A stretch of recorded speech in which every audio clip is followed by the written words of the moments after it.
Meeting of the Planning and Zoning Commission moving forward. For the record, Mr. Wiseman is not present. So as you folks continue signing in, we got a couple things to do here real quick. First item of business is going to be the approval of the November invoices. I make a motion to approve the November invoices. Motion by Ms. Mizell. Second by Mr. Smith. All those in favor say aye. Aye. Those opposed, motion approved. Next item of business will be approval of the November 9th, 2017 minutes.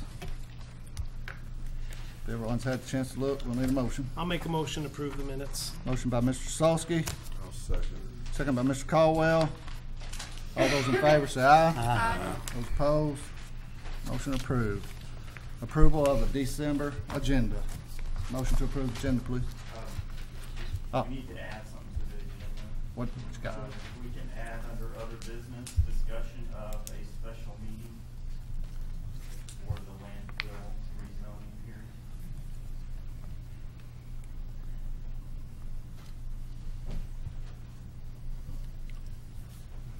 I'll make a motion to approve. With the added addition. So, I second. motion by Mr. Moran. Second by Ms. Mizell. All those in favor say aye. Aye. Those opposed, motion approved. Items for postponement withdrawal. There's nothing, is Joe? No items on this month. So, consent agenda. What do we have for consent, Joe? I can't We see. have two items. Item B, Henderson and Brandenburg property. Is there anyone here Hang to? on, there's the second one he said. Didn't you say there's the second one? And item C, Standing Ground Church. Is there anyone here to speak on FSP 2017-46, the Henderson Brandenburg property? Final subdivision plat to divide a 17-acre tract into a 12.497 acre tract and a 5.483 acre tract located on the east side of Wood Lake Road, south of Stamping Ground. Is anyone here to oppose to that application? If no one's here to oppose that application, we can take a I'll make a for motion consent. to go consent. Motion by Mr. Solsky, I'll second that. second by Mr. Shirley. All those in favor say aye. Aye. Those opposed, motion approved. Second item, eligible for consent application. Joe, real quick before Rob calls it, it has one variance, so can it go consent? I didn't think it could.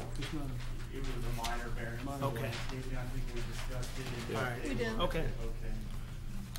Second item up for consent would be PDP 2017-47, the Stamp Ground Church of God, preliminary development plan for a 14,298 square foot church on 12.114 acres located on the northeast side of Stamping Ground Road, south of White Oak Road. Is anyone here to oppose that application? If no one is here to oppose that application, Chairman, we can take a motion for consent. I move that we accept PDP 2017-47 by consent I'll second that motion. That is with the variance. with the minor variance. Okay, motion by Mr. Smith, a second by Mr. Solsky. All those in favor say aye. Aye. Those opposed, motion approved. Those two that went consent, whoever's here to sign their papers, could you come up and sign the papers for them, please?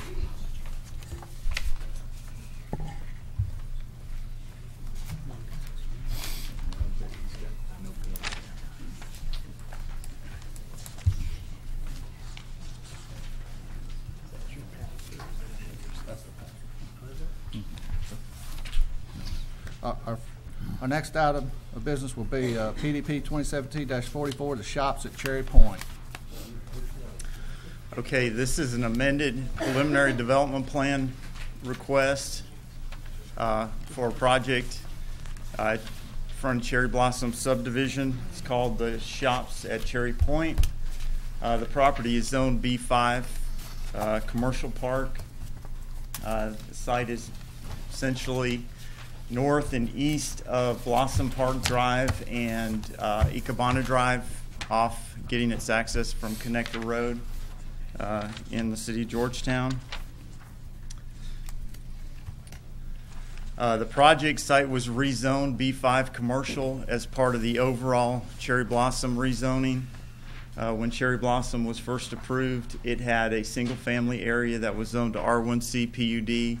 It had what we call the multifamily area, which was zoned to R2 PUD. And then it had this commercial component, which was the area east of Oxford Drive and north of the Spade Corporation. The square here that was zoned B5 at the same time. Obviously, the residential areas developed first, and some of the outlots in the commercial area developed, but this main square between or north of Ikebana and east of Blossom Park has been vacant since the rezoning happened. After it was rezoned, it was approved for a preliminary development plan was approved for a large retail shopping strip center with approximately 126,000 square foot of building area.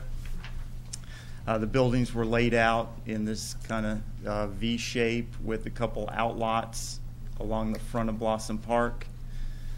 That was approved at the time. There was a traffic study done, and some issues were identified in the traffic study, but no major off-site improvements were required.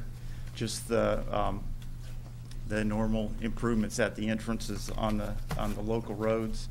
Ikebana at the time actually was just going to be a private drive. It wasn't intended to be a public street. After that, in 2008. The developer submitted construction plans and a final development plan for a portion of that larger site for a restaurant, for a 6,400 square foot restaurant. So we have approved those construction plans. They're at our office, so they could technically start construction on that building today. So they've got all their final development plan permit approval for that one building, but the preliminary is approved for the whole thing. This is a property, an aerial at the time of approval. You can see some of the undeveloped areas around it, but there was a lot developed within that rezoned area. So this would be the area zone B5 originally, along with Cherry Blossom. Golden Corral was there, Kentucky Bank, the dental office or medical office, and this is the Jiffy Lube. This area outside, I believe, was zoned separately. It wasn't part of this original rezoning. But if you look overall in the area in 2006, these parcels with the stars on them have developed since. So they now have approved and constructed commercial buildings on them. This is the Starbucks, the Verizon store, the Outlaw strip mall, strip center in front of Lowe's. This is the Chinese buffet restaurant in that strip center, and the tire store here. And this is a medical office building. So all those were approved additionally after this preliminary was approved on the Icon property. So I just wanted to give this for reference if we need to come back to it. So the application before you tonight is an amendment of the concept plan or the preliminary plan for the overall. They're changing the road layout. The approved plan has kind of a road that swings like this with outlots along the front and the main commercial buildings along the back. So they're changing the general layout and the street grid. They're proposing more of a Main Street type street. The main component of the development, I would say, is this Main Street style commercial street with a number of outlots, and one of the outlots is this Planet Fitness. And the proposal is to phase this plan and just do the Planet Fitness now. There's no intent to do the rest of it at this time. There's no clients on board. There's no plan to do any of these other buildings at this point. They just want to do the Planet Fitness Phase 1 and leave the remainder for later. And I'm calling this a concept plan because as a condition of approval, which I'll get to, I'm recommending that they come back through Planning Commission for any further development beyond the Phase 1 Planet Fitness. So the original approval is for 126,000 square foot of retail in a strip center on the whole area of the original rezoning approval. The change is that they're reducing the overall concept down to 92,000 square feet in this reconfigured layout. And they're abandoning the approval for the restaurant with the new layout. So that will be, if this is approved tonight with the new concept plan, that will be null and void. So that will no longer be a buildable plan. And they're proposing to phase it differently and do the Planet Fitness as the first building and then the remainder at a later date. So those are essentially the changes. The main issue, probably at the time of the 2006 approval, but definitely now, is the traffic condition on Connector Road. A traffic study was done, and I think the applicants can talk about it specifically, but generally what it said is that the main issue is with the Connector Road, Blossom Park Drive intersection. That's functioning at level of service F, mainly because of the left turns and the conflicts at the intersection getting in and out with left turns. There are also some issues, Connector and US 62 or Cherry Blossom Way, I think, but that's really an intersection down the road from this, the main intersection that serves this development. So the traffic study mainly identified the problem as being at this intersection, which will serve as the main intersection for the development. And obviously the problem is there's no light there. So anybody that turns left, is turning left in or turning left out, has to cross all lanes of traffic with no stop condition. So when there's heavy volumes on Connector Road, it's difficult to turn and it backs up traffic. Another issue is with this this intersection directly across in front of the Starbucks. When you get people trying to turn left there or go straight through, and you have people trying to get out, you have a lot of turning movement, and you have a lot of potential for accident and conflict there. So that's the main issue identified in the traffic study, and what the traffic study recommended is that a light be installed at that intersection. This application was postponed last month because of the issues that were raised at workshop, the concerns with that level of service F there. The applicants went and met with State Transportation District 7 and talked about a light at this intersection. And they've provided an email that I've put in front of you. Basically, they said a light's not warranted at that intersection at this time, and they wouldn't recommend a light there because of the issues it would create on Cherry Blossom and the other backups that it may cause in the area. But so it's not recommended and not warranted at this time. So in lieu of that, the applicants have,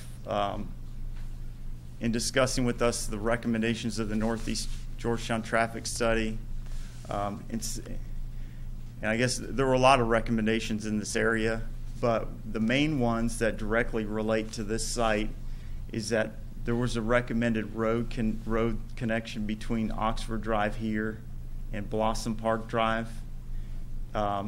One that would provide better access to the site. It would limit the cut-through traffic in the subdivision, Cherry Blossom subdivision, by allowing another northern people coming from the north coming down Old Oxford to get to the site without cutting through the subdivision. But it would also allow maybe future changes at Oxford Drive. It would allow this to potentially be a right-in, right-out only, so being converted to right-in, right-out. And if it was extended through to Cherry Blossom, which isn't a sure thing, I mean, it would be difficult to do, but if it was, it would provide, in that converted to a right in, right out, because it's really too close to this intersection to allow for a light or a full intersection there.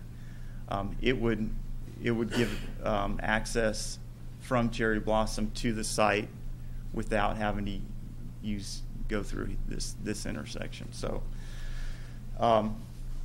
after discussions with the applicant, they've agreed to go ahead and put in this road connection as part of this application. They've volunteered to do that. It's an off-site improvement, something that we typically, if the traffic study doesn't show it's required or needed to serve the development site, it's not something that we can require them to do, but they've volunteered to do that aspect of it. So they're volunteering to put in that short section.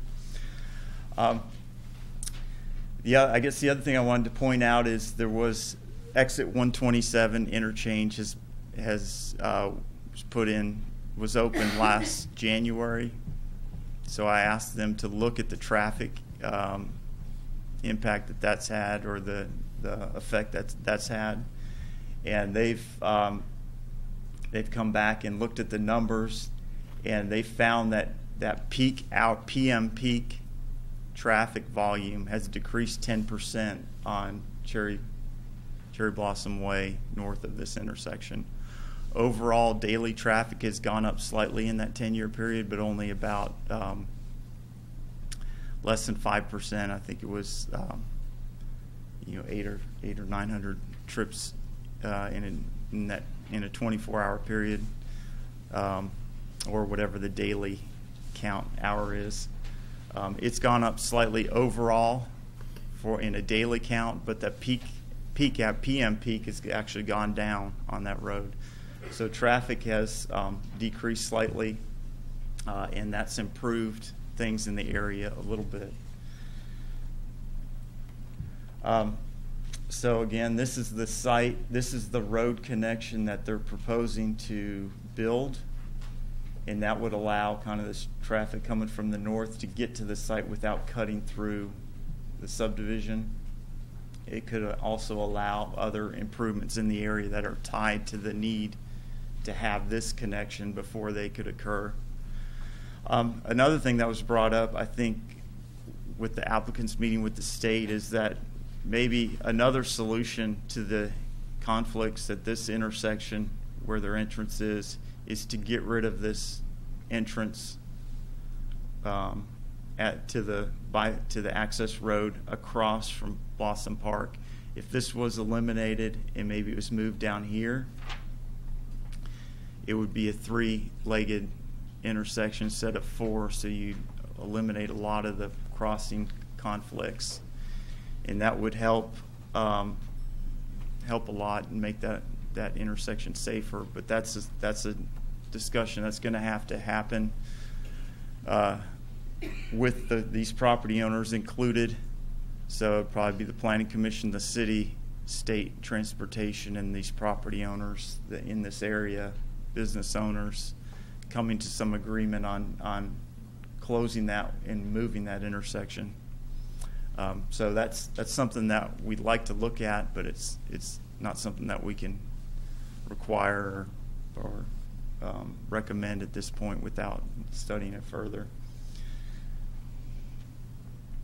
So we are recommending approval of the application with the stipulation that the approval be for the Planet Fitness only for phase 1 of the project. It is zoned B5 commercial park. It's been zoned since 2000, early 2000.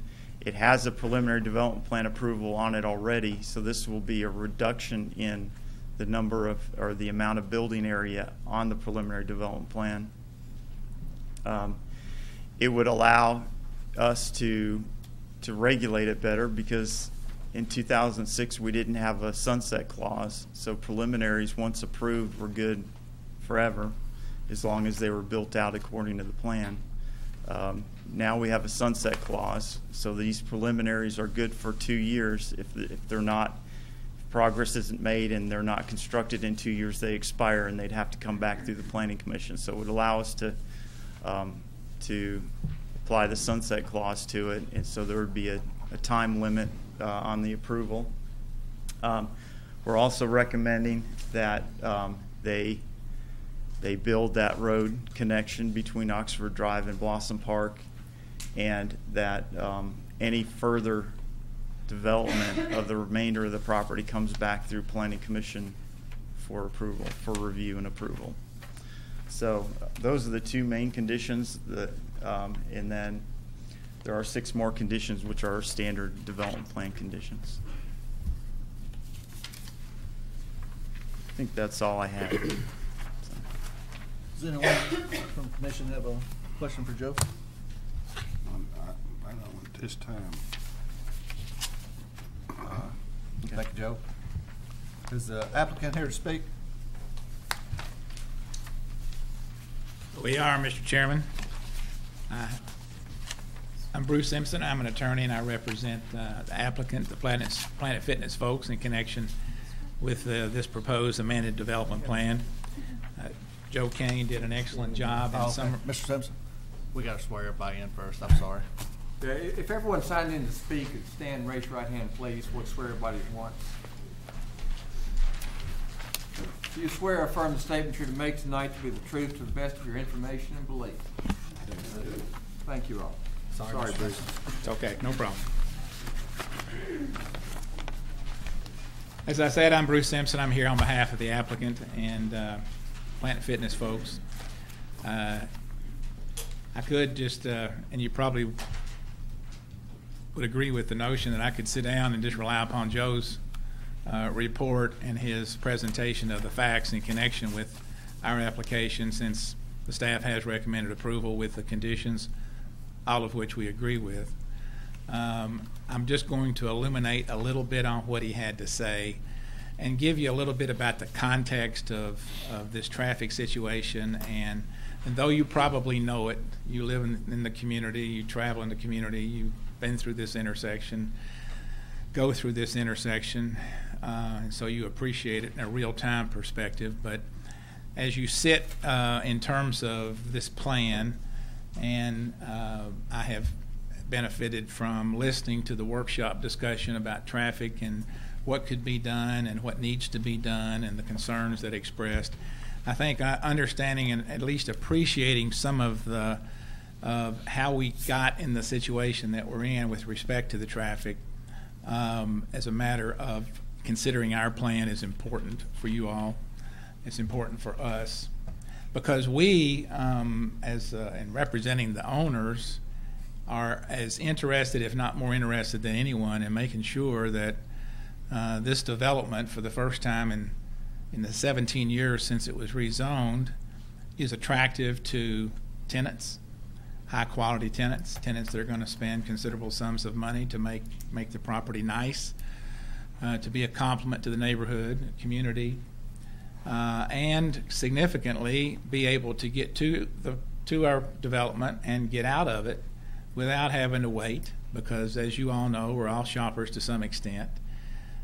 If it's going to be inconvenient to get there, you're not going to go.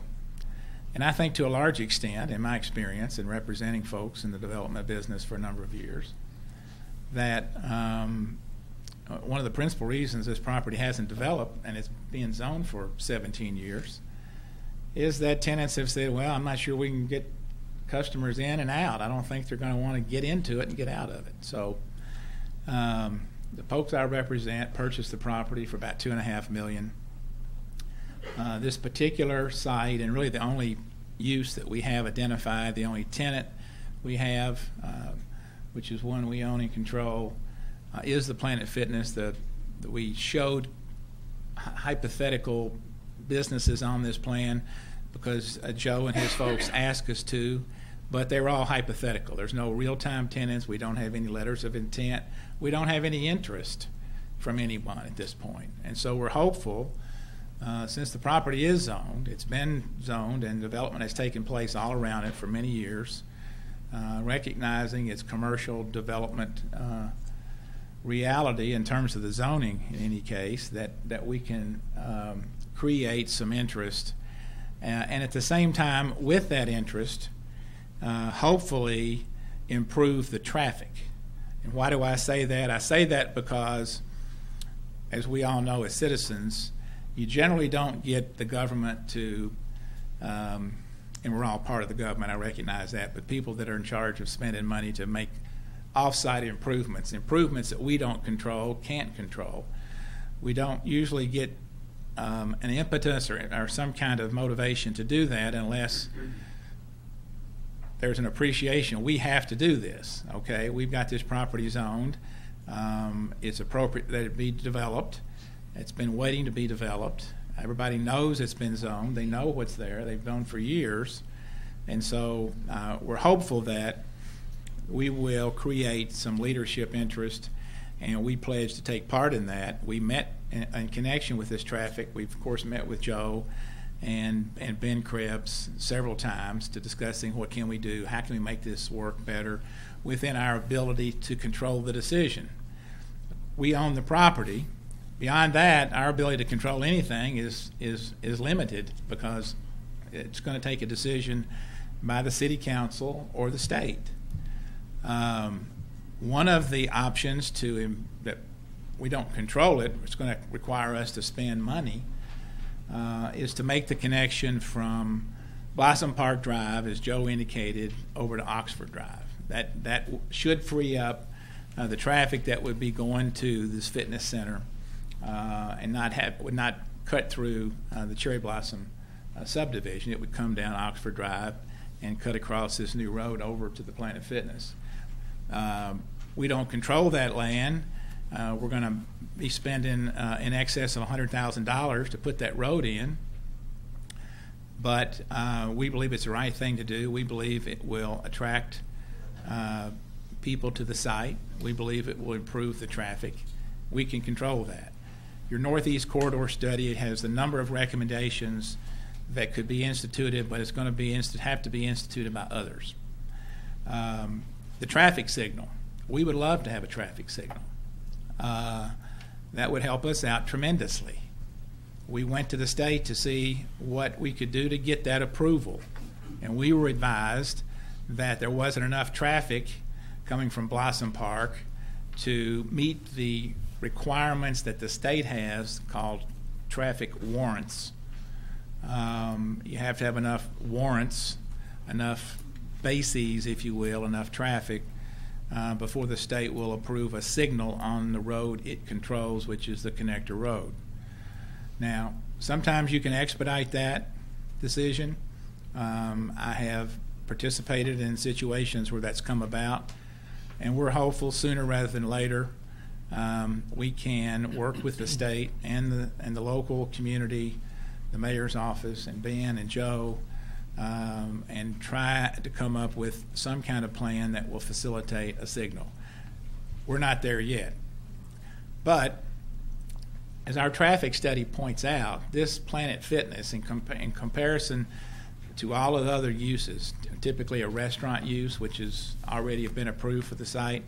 In fact, as Joe pointed out, there's 220,000 square feet of building that's already been approved for this entire 17 acres that if the owners wanted to, we wouldn't be here tonight. They would just submit construction plans and build it.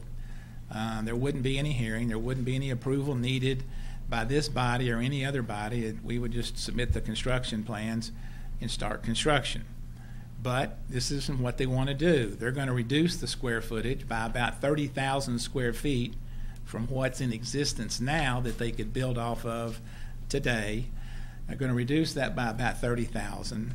And as our traffic study has indicated, the trips generated from Planet Fitness compared to other users, particularly restaurants, fast food restaurants, sit-down restaurants, is much, much less. We've submitted that to to the staff, and they agree with that position. I also have representatives from Planet Fitness here, Diane Zimmerman, our traffic engineer, who has done an extensive amount of work in doing traffic studies, not only at this location, but pursuant to Joe's request at other locations around the city, to come up with even a broader view of what might be done to help manage traffic better at this particular location. We share the same interest, if not a greater interest. When you invest $2.5 million in land and you're going to put a $5 million top-end health fitness facility, you want to have customers to come. And if it's not, if they don't perceive they can get to it and out of it in some reasonable manner, it's not going to work. That's why we have pledged voluntarily to make the connector road, the road from Blossom Park Drive to Oxford Drive. I mentioned context of how we got here in terms of the history, and I just wanted, Stephen Howard is here tonight, and Stephen and his dad actually developed this property, got it zoned in the year 2000, 17 years ago. Initially, it was 27 acres. That was the zone change. And we have 17 acres on this site, but there's some other parcels, a couple of which Stephen owns, that are still undeveloped. Stephen knows more about the history of this property and the development that's taken place around it probably than anybody, because he has been involved in the development business. He's been involved in the real estate brokerage business. He's very, very familiar with all aspects of this. And the reason that's important is that even though this property was owned in 1970, and I'll show you the map overhead exhibit here in just a moment, even though it was zoned in the year 2000, 17 years ago, all the number of developments have become before predecessor planning commissions and predecessor city councils for rezoning, adding new subdivisions, adding new commercial buildings, and along Connector Road. In fact, there's some on the agenda tonight. Georgetown is the fastest growing city in Kentucky. Scott County is the fastest growing county, and with that growth obviously comes more traffic and the need to manage it. But all of this traffic has been approved with these other developments, knowing that you had 17 acres left, actually more than 17 acres. The Golden Corral went out of business. That's a vacant tract. It still could be used as a restaurant or some other commercial use, and several other vacant parcels around there, and Stephen can illuminate about those. But we have to make this more accessible, and we believe with our initiative and the commitment to quality, the amount of money that's going to be invested in the tenants and the infrastructure and the improvements we're making with respect to the connection to Oxford Drive, and hopefully continuing to work with the state to try to get a traffic signal as we develop the property in the future. And again, we don't have any other tenants online. There's no interest, probably because of the traffic situation, for anybody else to come here. We're hopeful that with approval of this plan tonight and the construction of this Planet Fitness, we will generate some interest. We will continue to push the state to give us a traffic signal, and work with the city and others in all the other off-site improvements. You know, we're talking about Starbucks, we're talking about right in, right out on Oxford Drive. None of that we can control. But whatever makes it better for the community is going to make it better for us. I can assure you of that. So we have a vital interest in improving the traffic management for this particular area. Mark, if you would just very briefly, I'm going to have Stephen just for historical purposes bring up both of those exhibits, and we'll just have him identify the additional developments that have come about since this one was approved in the year 2000. And why don't you hold it, like, stand where you are there. Stephen, if you could come over.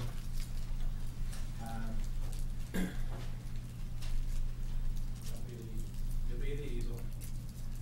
And just for the benefit of the commission, the yellow line is the subject property, 17 acres.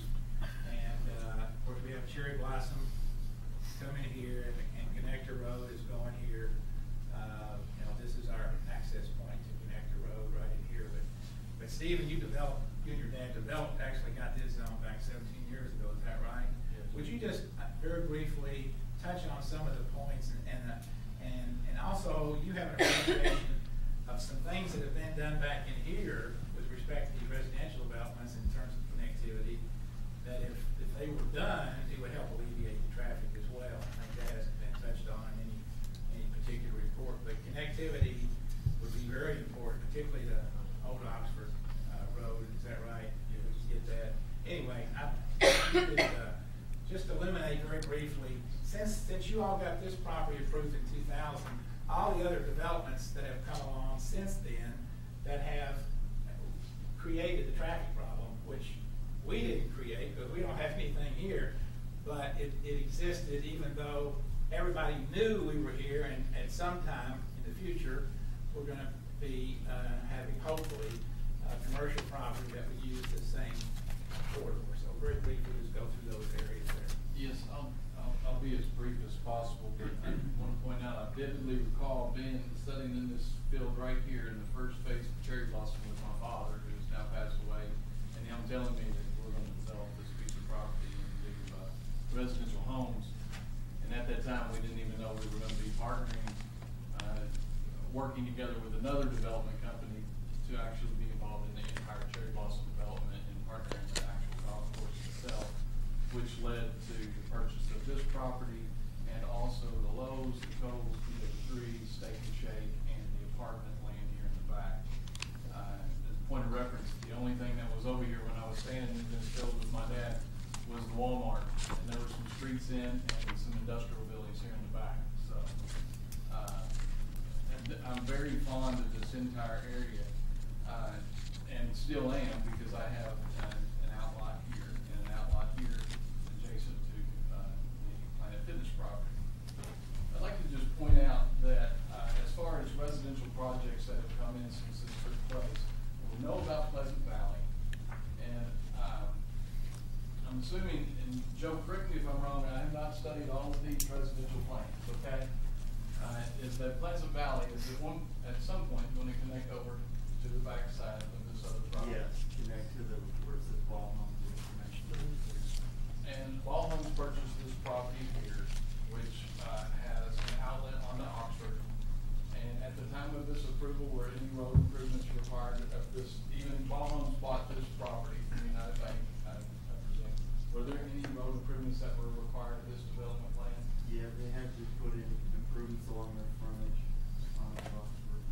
I'm pointing out the residential properties right now because I think if people are going to complain about traffic, those are the people that are going to complain about it because they're in it every day because they live here. So they had their road improvements they need to do here. The overall layout of Cherry Blossom, and just this isn't my property, but when I was asked to say, how can things improve in this area for development, it was obvious to me that I know that there's some connection that takes place on the Old Oxford to Cherry Blossom. And we are all creatures of habit. And these folks that live back here, if there was an outlet on the Old Oxford Road, they're going to go this way to go into town. And the reason why is not only is there traffic congestion, which is obvious and it's common sense that there's going to be more traffic in the commercial quadrant, there's also popular uses that have come about on this side. So there's heavy traffic at times here, and there is also here. So this person, if they could go get on Old Oxford, they're going to find that this is a better way to get into town if that's how they're going into town. So we have the Cherry Blossom development and the Ball Homes development. And Joe, talk over me at any point. Rocky Creek. I remember when this particular piece of property went in. It was a traditional neighborhood design. It was slow moving, and then the downturn hit, and not much happened there. And I believe Ball Homes is now the owner of this area, and it's being developed out. I recall seeing this plat and it connecting over to Rocky Creek this way. Are any connections here made yet in the back of Rocky Creek? Yeah, there's a few connections there now. Okay. The Pleasant Valley folks, like obviously are getting on the Cherry Blossom this way. I'm assuming that they're going to be using, if they're going on getting on the interstate, that they're going to be using the interstate interchange. I made jump around from residential to commercial, but also this section of Cherry Blossom, I believe there is an outlet that is approved to come out at some point on Old Oxford. That's right. There's four outlets along Cherry Blossom, the length of Cherry Blossom. This development, when we put Lowe's and Coast in this area, and brought this road all the way over to Oxford. If you travel on that road, you'll notice that we did the road improvements that were necessary at the time of that application and approval. Things that we can be responsible to put in. I point out the residential because there are ways for traffic to flow differently to not be in this area. As Joe pointed out, some of the recent improvements since this was approved, and point of reference, this Kelly Klepper, this was the first B5 property that was owned in Scott County with the B5 zoning regulations. Merit, but I remember when Starbucks went in, and Joe, that is obviously, I think what happens is the gas station, when the gas station folks get their gas or their candy bars, they're actually coming up here to get out versus coming out right here. So if this gets heavily used, that's a good alternative in the future to alleviate some of that congestion right there. But we have other uses that have gone in, commercial units, commercial uses that have gone in along the corridor. And part of their approval was whatever necessary road improvements needed to take place at the time, which they were in control of. I'll point out, I believe that this property, is there a approved preliminary development plan on the old Flea Market property? Yeah, on a portion of it. And it comes in, and they have road improvements that they could be responsible for in that area, depending on whatever the uses are in the future, will determine the road improvements that take place there. See if anything jiggles my mind when I got it. Yeah. This is what we've already touched on. It just shows the businesses that have been approved since this property's been zoned, and we've touched on all those. That's what this exhibit shows. So I'm happy to answer any questions if you have. Would you state your name again? Because I don't know. Stephen Howard. Okay, just for the record, thank you. Thank you, Stephen. And Mr. Chairman, just I'm going to introduce the exhibit in the record in addition to these two large boards.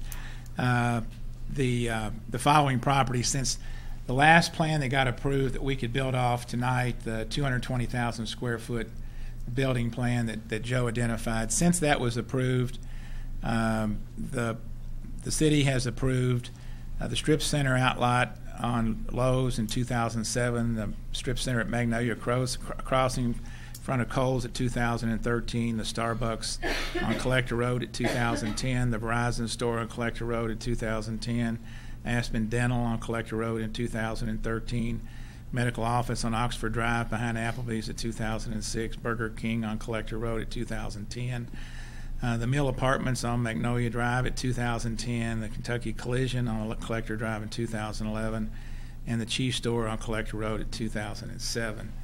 I got this information from your staff. I'm just introducing that just for the record. And also the record of the development of this property. And what you'll find here, if you read through all this, and I'll summarize it briefly, is a history of fits and starts and people spending a considerable amount of money and hoping things would work better, and not. At one point, there was a proposal in 2009, an actual rezoning. The owners at that time said, well, commercial is struggling, why don't we go to residential? And they tried a residential zone change to apartments. And they're going to have two restaurants at Ikebana and Blossom Park, and the rest would be apartments. And the record reflects a substantial neighborhood opposition to having any apartments on this particular parcel of property, and it was recommended for disapproval and defeated by this body at the time by a vote of 5-0. So it's very clear that, and in fact, there was testimony that the folks back then much preferred the commercial zoning designation.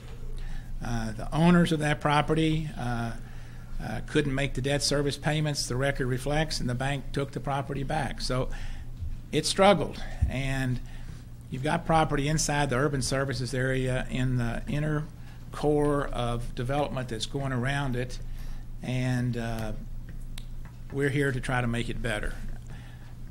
Traffic has come about in spite of our vacancy. The traffic problems have come about without any contribution on our part.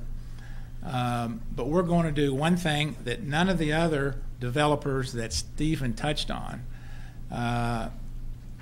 has been willing to do, and that's go off-site and make a contribution on something we can control in terms of purchasing and the buyer selling, and then spend the money to construct the road of over $100,000. And this is what Mark is showing you now is the proposed road,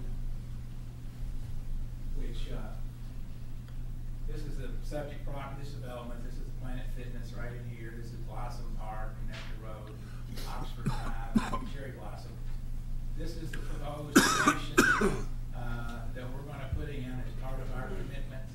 No one's requiring us to do it. It's a demonstration of good faith and commitment to the neighborhood, the community, and ourselves, quite candidly, to improve the traffic. We're going to put that in, and we're going to keep pushing as hard as we can to get the signal down here. We hope that this will attract some more attention from the state. Diane Zimmerman is going to be available to help us make that case. In the event we do attract more tenants to come in here, so we put pressure to get this signal. And we're willing to work with the city. We met with the mayor and pledged to work with him in helping facilitate, but only the city council can make this a right-in, right-out on Oxford. The Starbucks, the other access points that have been recommended in the Northeastern Corridor study, while beyond our control, we endorse because it helps the community, it helps our property be successful. And there's nothing worse than having a property that's not successful. These folks have a serious commitment to high quality as demonstrated by the amount they're investing in this property and this addition. So we believe with respect to traffic management, we're all motivated, if not more motivated, to help make the corrections. And we've shared this with Joe because we need to have it done. We'll be happy to respond. The folks from Planet Fitness are here. If you have questions about their operations, the things that they do, it's a 20,000 square foot building. It is a state-of-the-art facility. There's about 25 employees that will work there. The wages are much higher than you probably think. They're in the teens as opposed to minimum wage, and higher than that for management. They're geared from all ages, from 14 to 84. I think I've got that age range right. But Mike Gusterson can explain that in more detail if you have questions. But if you've ever been into a Planet Fitness or one of the really top shelf fitness places, you will see modern equipment, brand new equipment, instructors, and various forms of exercise that are really beneficial.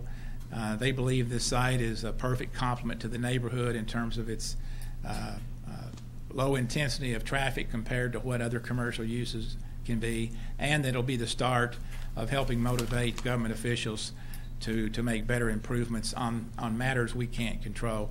Your staff has recommended approval.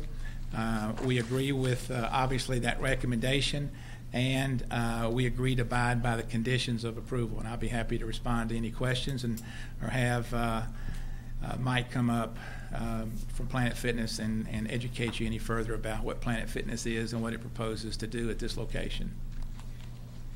Does anyone have any questions for Mr. Simpson at this time?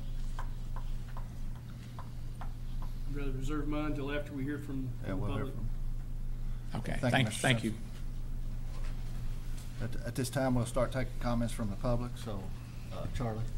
There are a number of people on here that aren't on this one. If you would just have them raise your hand, you recognize them, and I'll check them off that they've been sworn in. So, is anyone here? Yes, ma'am, you can come first. Sandy Owens. Yes, ma'am. Start? Yes, ma'am. I'm not a very good speaker. Just Tell you that up front. talking to the microphone if you can, and then state your name and address, please. My name is Sandy Owens, and I own a house on Spyglass Drive, which is right behind Planet Fitness. And we bought a house on the other street a few months ago. So at that time, we had our house appraised on Spyglass. And then we listed it with the realtor. And during that time, my realtor has told me that the biggest detriment to selling my house is the development that's going to be behind me, because apparently Planet Fitness is going to be right behind me.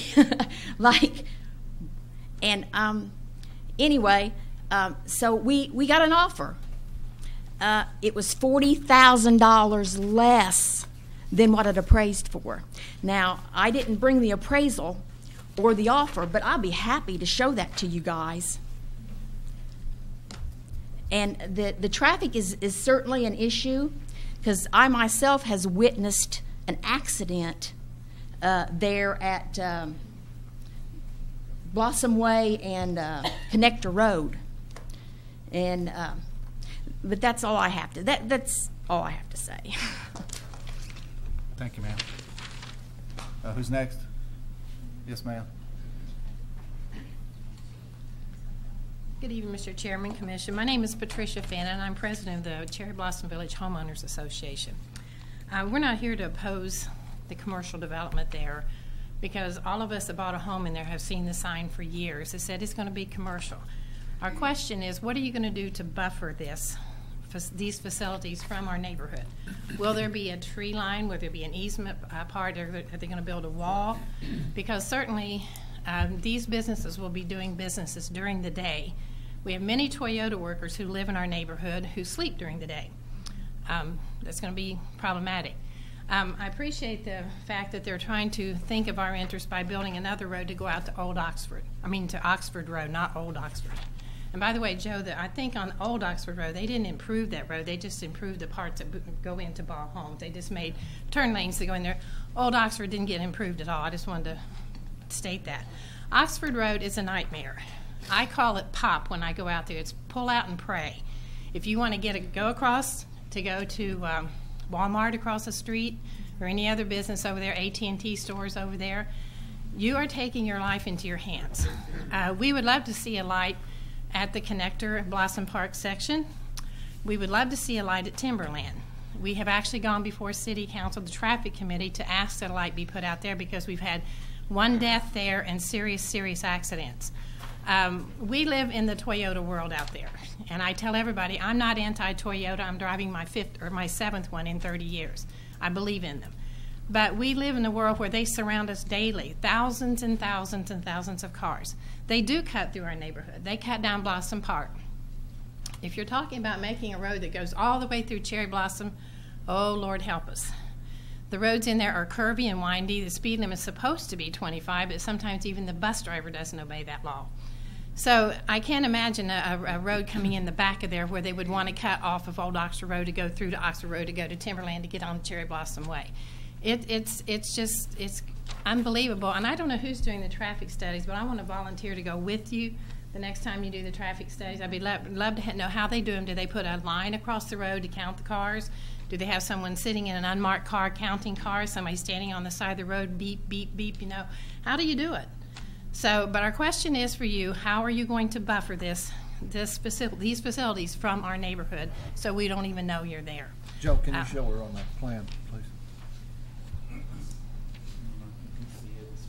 With my glasses on, I can. It's a 25-foot landscape buffer with a double row of trees within the buffer, and then there's a 6-foot fence required or hedge also. So there's multiple options, but they're showing a 25-foot double So they're row. going to put a fence and 2 rows of trees. That's what they're showing, the 2 rows of trees. I believe there's a fence there already. No, I don't think there is a fence. The fences are on the people's property. Okay.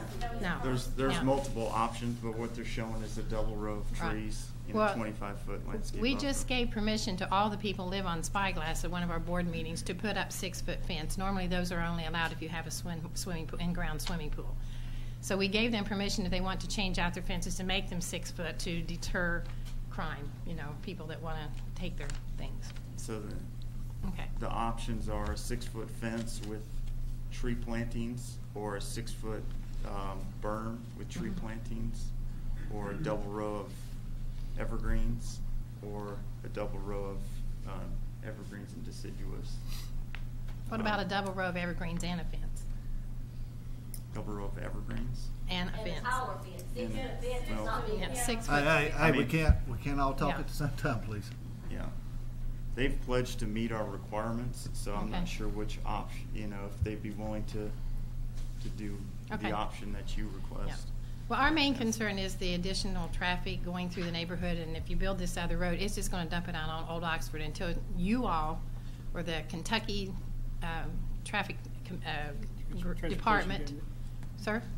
Kentucky Transportation Cabinet. Transportation Cabinet, until they do something about that entire area over there.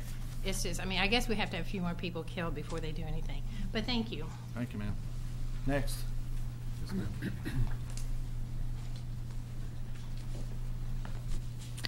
Hello, my name is Linda Angel, and I live at 100 Spyglass Drive, and I am the closest house to this property of Planet Fitness. And I have a lot of concerns here. I have an investment in my property. I'm Sandy's neighbor. She was my neighbor. She lived one street over. And I have a very concern about the value of my property depreciating because of number one, the traffic concerns, the aesthetics. We have no guarantee that it's going to be taken care of. Cherry Blossom is a very nice neighborhood. We want it to remain that way. Everybody takes pride in their property. And, we were talking about the barriers. And, Could you address the commission, please? Okay. Address up here, please. What all they were going to do for the community. I'd like to know, what are they going to do for the residents that live there? We will be their neighbors. Our houses will be hopefully they will not depreciate, but I fear depreciation will come about because of this and because of the traffic. People not wanting to even, a resale value will not be there. And I was wondering, we were talking about the barriers, and that's one thing I have a strong concern for. We need barriers there, and they need to be acceptable by the residents. And the other concern of mine is the lights, the exterior lights shining back on the properties. They would have to be directional back onto the property of the development, of the commercial development. That would have to be agreed upon by us. We would like that presented to us. And also, one of my main concerns is I too, like Pat, I'm concerned about the safety because I've seen many wrecks. You do, and I agree with her with the name she's given that road. You do take your life in your own hands. You just kind of close your eyes and go for it. But we would like to be part of the plan and the agreement, and we would like some buy-in because we were there and we represent the community also, and we want to keep our property values up. And we want it to be a nice place to live and make it so it's acceptable and people want to come there. We want to make it a place. We don't want to make it a place where they're like, oh my gosh, we don't want to come there. It's the worst place to go. I wouldn't live there, So we want to turn that around. So we would like to see some information come back to us on some proposals. As far as you're talking proposals, as such as what? Oh, on the barriers. The buffer? The buffers, the barriers, the lights, the overhead. How many stories is it going to be? I'm going to be looking out my window, and then my back of my house is nothing but windows, and I'll be looking at a wall. And that concerns me. So, you know, can tell from the drawing here, I'm the one that's closest there on the very corner. As you can see, you know, as you angle down, it is farther away from the homes. Right there, it is right beside me. I mean, my house would almost becomes like a commercial building, you know. So I do have a concern.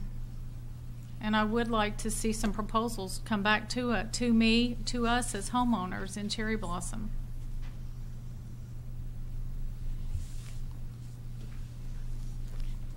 And thank you. We appreciate it. Anyone else? Yes, ma'am.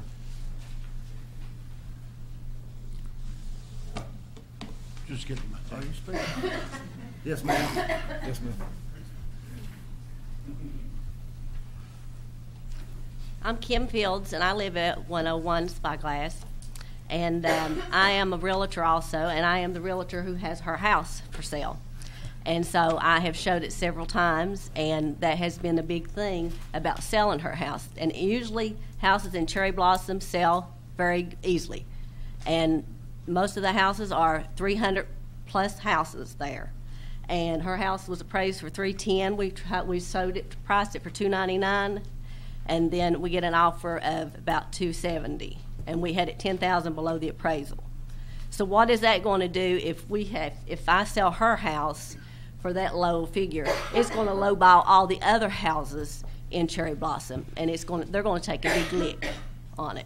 But I live there personally. My house faces what this Planet Fitness is going to be, so I'm a two-story, so I'm going to be looking directly at it. And I worry about the 24-hour business, the traffic being there all the time, people, and the noise. So the big concern is the buffer for us. And I don't think just planting 2 rows of trees in a 25-foot area is enough for it. And there's a lot of congestion, a lot of traffic there. I go to work, that traffic at 7 o'clock in the morning, Starbucks is lined up all the way around out to Connector Road. And you're talking about taking off the exit to turn into Starbucks and the gas station. Well, then you're going to hurt that business, them 2 businesses, because people ain't going to go there. They're going to have to go all the way down to the Mexican restaurant to go into there. So then you're going to cripple that side to help this side. You know, so that's not good. But the big thing is the buffer and the traffic, you know, and I don't know the traffic studies. I don't remember exactly the years they said they done it, but I kept hearing 2003, 2006, 2008, past years. You know, Toyota has grown. This is 30 years coming up in April. And in the past 3 years, they have added the Lexus plant that they've employed a lot of people. They built a big, fine engineering building that they've employed a lot of people. In the last 3 years, the population has grown a lot. And it is projected, from what I've been told, in the next 15 years, or 15 to 20 years, Georgetown population is going to double from 50,000 to 100,000. So when we grow, when we get that big in another 10, 15 years or whatever, and that little area over there that is so congested right now with Connector Road, with the Lowe's and all that you got going on, and then you put Planet Fitness, and then I'm sure whatever other stores they're talking about, how can it handle it? I don't think that anything should be built until the roads is there to handle it. Let's don't build it and then work around it. Let's don't put the cart before the horse. Let's have the access of the roads and things developed, and then let something go in there. And, you know, I don't like the idea of a business being 24 hours in a residential area. You know, a business that shops is from 9 to 6, 9 to 8, and they close, and you don't have traffic and you don't have people there at night. But you're talking about having traffic and having people there all hours, 7 days a week. And I just don't think that's good for that residents, for the neighborhood, for the area. But the main thing is the traffic and the buffer. But I think we need to allow, because of Georgetown, and everybody knows that we're the fastest growing county, and I think that we need to be prepared to handle the traffic and the population, and not let something go in and squeeze in, and then let's say, oh, well, we'll work around it, or we'll fix and we'll build this, or we'll do that. Let's fix the road, the lights, the traffic, whatever, the access, and then let's look at building something and putting it in there. That's all I got. Thank you. Ms. Field? Ms. Field? I've got a question, please. If you could step back up to my phone. Have you sold any of the homes on Spyglass that back up to this property? No, I've just got the one listed that's hers.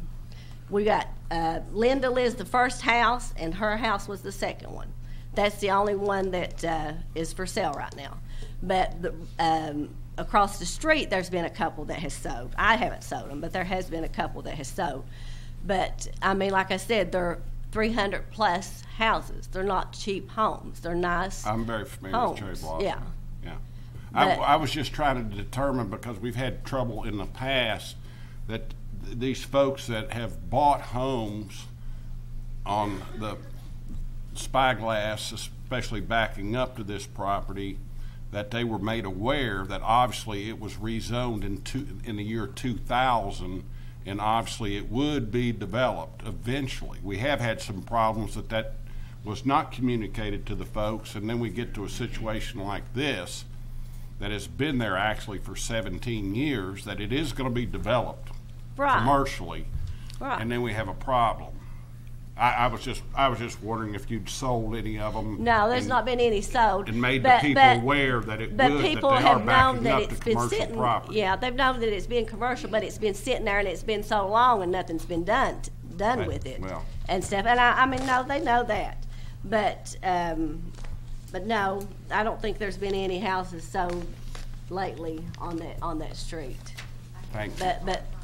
But it is a big concern, and myself, my house, you know, I'm probably going to sell mine in a few years where I live, and when my husband gets ready to retire, and so I'm looking to the future. You know, what is that going to do to me selling my own house? Because, like I said, I am the house looking straight at them. The first house is you come in there. So. Thank you. Does anyone else want to speak?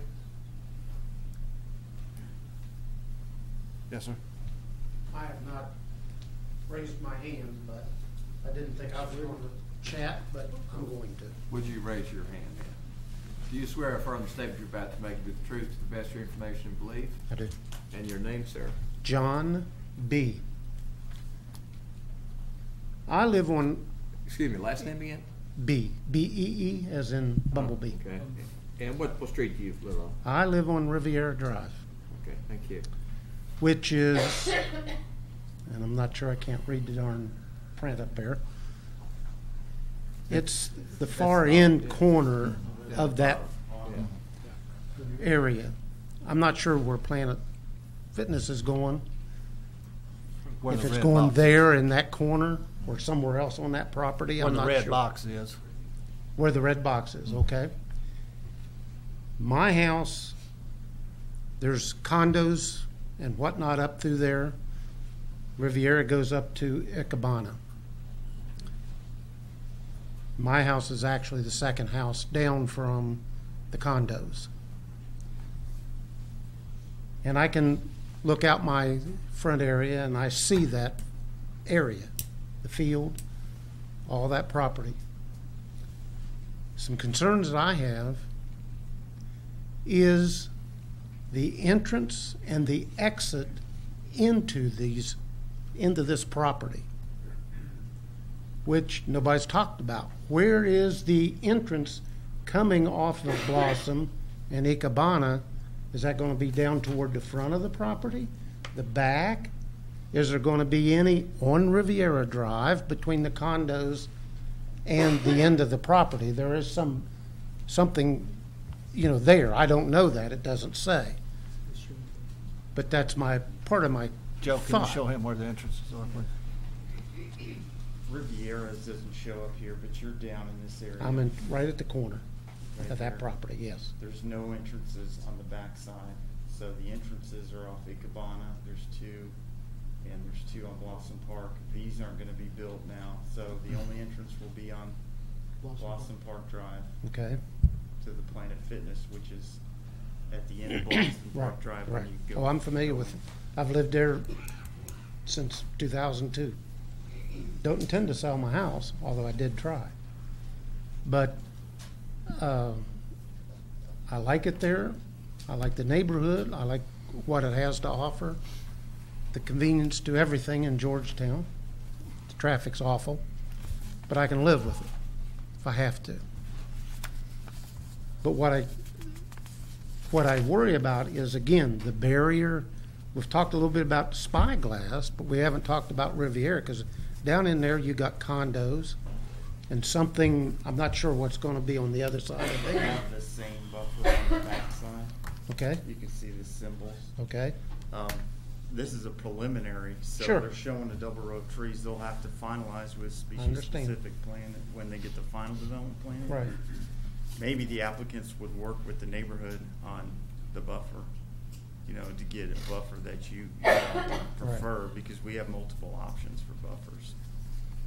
And the exterior lighting, we require all lighting to remain on site, so we would require a photometric plan with their final development plan, and it showed no off-site lighting spilling off-site, so it has to be contained on-site.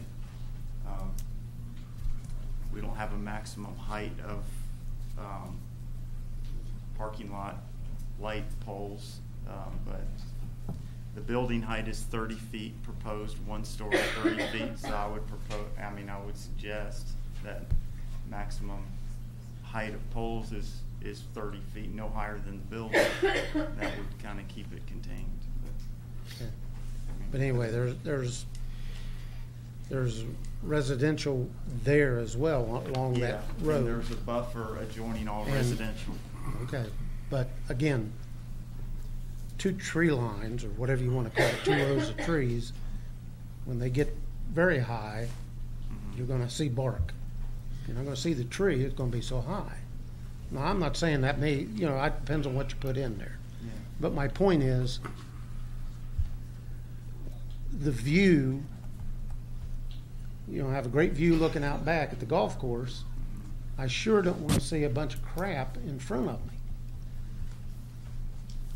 And I'm sure they're going to build a wonderful building. I have no doubt.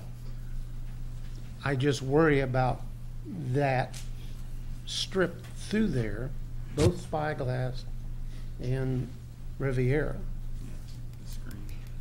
and what one will see.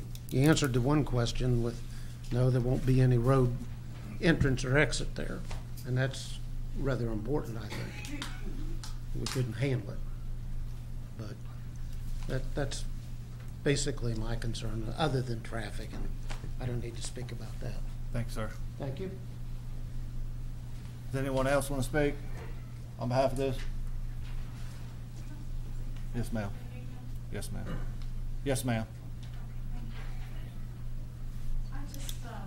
I have a question, and I know Planet Fitness is slated to go there. Why that location? Why closest? Why the biggest complex? Why closest to the residential area, and why not closer down to where they can be seen by potential new clients? My question, why they geographically did they move right beside the residential areas? Those were my questions and Okay. concern. We'll get the applicant to answer you for here in just a second. Gentleman back in the back want to speak.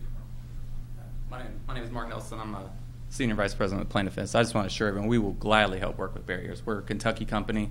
We're from Elizabethtown. We got stores in Frankfort. We're all around here. We will absolutely work with everyone. We're Kentucky folks just like you. We'll get creative. Mike, one of my partners, is very creative, and some of the things like lights or the advancements in technology over the last decades has been amazing. We will work with these, and I share the concerns. I have a horror story.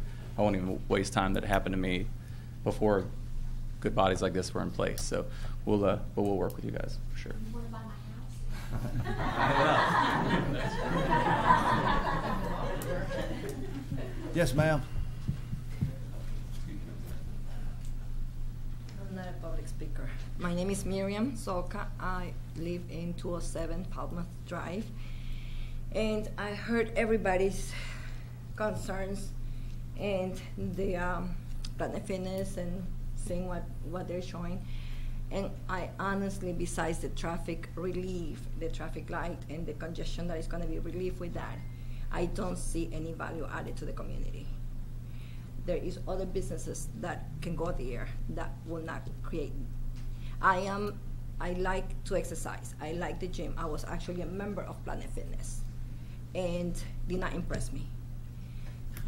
Sorry. And I really don't feel that is a value added to the community. That's my 2 cents. Thank you, ma'am. Anyone else? Mr. Simpson, you want to speak on some of these questions? Yes, sir. Mr. Chairman,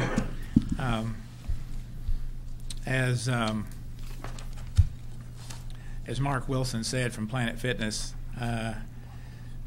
we are certainly willing to commit to working with the neighbors before the final development plan to strengthen the buffering that takes place. Joe, just for the record, the separation between, there's a 100-foot setback already, so we're not like right on top of the boundary line. So we have 100 foot there. We have 2 rows of pine trees and a fence. And what I'm pledging to you guys is that between now and the final development plan, we'll meet with the neighbors and come back with an improved buffering with respect to all around the property that we're talking about. That's a serious concern, and as you heard from Mark, a serious commitment from one of the principals with Planet Fitness. The lighting, of course, I mean, there's an ordinance. You can't go, your lighting cannot go on your neighbor's property in a commercial development. There's lighting today is very much shielded and hooded and directed away from the neighbors. I don't think you're going to have any spillage or a nuisance with respect to lighting. There's requirements that preclude that in your existing ordinance and subdivision regulations as it exists today. We'll be happy to share with the neighbors when we meet with them our lighting plan so they can see the kind of lighting that will take place, and we can illustrate how that'll work so they'll have an idea about that in terms of the compliance. And I understand, folks, that most people don't want to see anything changed. But the last time someone did try to change it, which was in 2009, there was a resounding rejection to go from commercial to residential. That was apartments, but there was a clear rejection by the neighborhood of no apartments. And a strong preference, at least in the record, which I provided for you, is for it to remain commercial. But obviously the folks that live closest to any new change, any new development, are the most concerned, and that's rightfully so. And so you will see the proof will be in the commitment and in the enhancements to the landscaping over and above what is there today when you come back and review our final development plan. I think we will. We have a motivated property owner, probably for the first time in many, many years, that is willing to facilitate improvements off-site for traffic. Up to now, you haven't had anybody willing to do what we have committed to do in terms of making the connection that's within our ability to control in terms of making an offer and putting that road in, and also to push for the signal. We want the signal, as long as it doesn't make it worse. Now, the state has told us they think it'll make it worse, but I think there's a balancing test between what they think makes it worse and what we need to do with the existing traffic. There may need to be some timing changes and configurations with respect to how long the light stays green at various locations. But we would like to see the signal.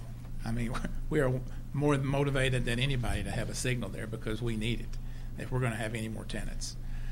So I think with this property owner, the commitment to the serious investment of $5 million to start with its first project, the commitment to enhancing the landscape buffer that's already 100 feet deep with additional measures, the commitment for off-site improvements for traffic, that in terms of alternatives, of leaving it vacant for somebody to come else and somebody else to sit around with it or come up with something less, which I can't imagine anybody will equal or exceed what we've committed to do with respect to the development of this property.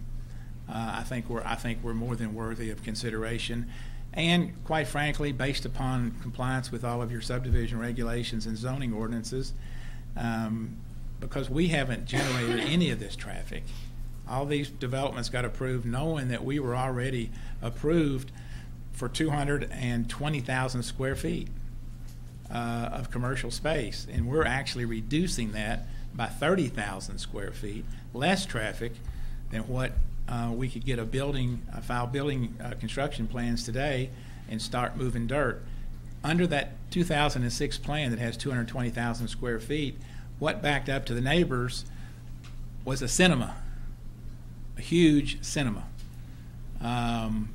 We're not doing that with this plan. I think you'll be impressed. I think the neighbors will be impressed when you meet with them of what we're willing to do to enhance the landscaping in that 100-foot buffer, and we would ask for your approval, and we'll be happy to respond to any questions that any of you may have. Mr. Smith, go ahead. My first question would be on the landscape buffer right now. Would that buffer continue on through beyond the developed area all the way down to the lower, as we're looking at it now, would that continue down to the lower corner to where it would buffer everybody, or would it end at the red line where that No, it goes completely around the property. You're talking about here at the bottom? Be constructed at this point, though. All this here? Well, would you do that in phase one? What I'm suggesting is that phase one, that landscape buffer should continue all the way down to the corner next to the detention basin. That detention basin will be built, is that correct? Yes. So that landscape buffer would continue all the way down? The landscape buffer is going to continue all the way around. The question is, will it be done in phase one? Yes. And I'll have Mark McCain. My question is, I mean, you don't want to put landscaping in if you're going to be moving dirt and doing construction because you'll kill the landscaping. But do we have enough room to put the landscaping in now under phase one, since we're going to have to do it anyway, and not compromise the significant investment in that landscaping when we start doing construction here? Or I don't want to do something that's just wasteful, in other words. Do you know? This is Mark McCain. He is the licensed landscape and architect and the designer of this project. Mark, if you can answer his question. The way that I presume that it would be is on the, I guess, the right side of the property. There's going to be a few more parking spaces that are included in this, and the detention basin. So we had looked at probably putting the landscape along that side. Okay. Down this area. That's phase one. There is a good screen in this area right now that exists. And I will clarify that the ordinance calls for a row of deciduous and evergreen trees in this setback, this 25-foot setback. I wouldn't suggest doing anything to this at this point, just because of what Bruce says. When this does come about, if it ever comes about, you run the risk of destroying what you put in. I couldn't remember if there was any screening there around that detention pond area. This whole area is very heavily screened. In fact, it's hard to see through that in the summertime. You can't really see through there. I didn't want to affect any of the residents that would be on the lower side of this. Yes, sir. So all, it might be for Mr. Simpson, I don't know if you have, all the parking spaces down toward the retention pond, will they be built as part of phase one? Right here. Yes, sir. Mark. I can show you. This phase one will probably, it'll turn right there. Planet Fitness is looking to have about 200 spaces, and this aisle will get built, and this aisle will get built. So it'll turn there, and then the basin, of course, would be built. And that's the area that you're looking at. Okay. I have a question for Mr. Simpson. Mr. Simpson, you mentioned 2 rows of trees plus a fence. So I think I want to answer or ask for, and Mrs. Fannon's mentioned that the HOA had approved the owners off Spyglass to put a fence up. And I think you've been more than a good neighbor. Kudos to the applicant. I've been on this commission for 3 years, and I was on a commission before up north for 3 years. I've never seen an applicant spend money to put a road through that wasn't on their property. So to spend $100,000 to put the road through from Oxford, kudos to that. But could you answer Mrs. Fannon's question? Because I think if Planet Fitness or the applicant puts a fence, I'd love a pretty fence. Instead of asking these neighbors each to put, somebody's gonna put one fence, it's gonna be a different color, you're gonna have different, heights, it's gonna look ugly. No fence. If Planet Fitness puts up 2 rows of trees and Planet Fitness pays for one nice fence, I think the residents would prefer that too, not having to pay for it yourself. Would you be opposed to? And I thought, did you not propose a fence? I'm not writing the checks. That okay? Yeah, we can do I that. appreciate that. I think the residents would appreciate that. Appreciate answering that question. And I think they're being a great neighbor. They support the light. I, as a commissioner, support the light. And I know most of you residents want the light. I think the problem that we're having today is it's the Kentucky Transportation Cabinet who's unwilling to put a light. I actually manage a business right across the street, and I've seen accidents off Oxford. I've seen accidents off Blossom Park. Charlie, how do we strong arm the state? Because I think we all want the same thing. I really do think we all want the same thing. Is there somebody from the state here? Yeah. Yeah, because that was my question for Mr. Simpson, because he was going to ask someone from the state to show up. Now, next time somebody gets killed in that one of those 2 corners, we'll have a light there, but unfortunately, it's going to cost somebody's life to do it. And maybe that person from the state, I don't realize somebody was here. I would mention one other thing. When they do these traffic studies, they say, well, it doesn't justify the light because there aren't enough people coming to that intersection. Well, nobody in their right mind is going to come to that intersection because you can't turn left out of there. That's got to be one of the worst intersections in the county for sure. I mean, no doubt about it. Certain times of the day you can turn left out of there. Maybe between 9 and 3, and not at lunchtime. Between 9 and 3 you might, but from 3:30 until 6 you can forget turning left out of there. So why even try? And if they're coming out with a traffic study during that time, they're not going to find anybody there. I fly out of there. It's obviously it came a problem that has evolved over 17 years with the number of developments that have been approved and are coming down there without somebody in local government or the state making all these off-site adjustments that were recommended in the Northeast Corridor Traffic Study in 2009. We're not talking about something new. These recommendations have been on the books for a long time, and we would love to see them implemented. So we have somebody from the state here, Charlie, you said? There. Come on up, because I'm going to beat on you a little bit. There he is, yeah. I swear to tell all the truth. Go right up there. My name is Jared Stanley. I do work for the Kentucky Transportation Cabinet. Slow down. Your name again? Jared Stanley. Jarrod Stanley. I work for the Kentucky Transportation Cabinet. Did you swear in? I think he said I swear. I swear. To the best of my ability to tell the truth, the whole truth, nothing but the truth. All right, so Mr. Simpson he's presented a great case, and he's made a lot of great points. The unfortunate part about all of this is that Connector Road is not used just for its intended purpose when it was first built. And the city of Georgetown has grown, and it's grown in pockets and places. And so you have this huge influx of traffic and 2 shift changes. And you have all those folks that are using Connector Road to get from Toyota to the east side of town because there is no connection, okay? And so you have this immense amount of through traffic that's mixed with, so you have Toyota shifts that leave at 2 if they're not working, 2 or 2:30 if they're not working any overtime. And then you know, you have this overlap of school traffic, and we have schools that let out in Scott County in 3 different phases. And then you have the influx of folks that move from Lexington or some of the surrounding communities into Georgetown. So you have this like pseudo 3-hour rush hour in Georgetown, okay? And all these folks are using Connector Road to move from the north side or from Toyota to the east side of town. And there's 2 different shifts of Toyota that are changing. And that's really, I mean, it's not the only way to get there, but it's the route that's preferred by everyone.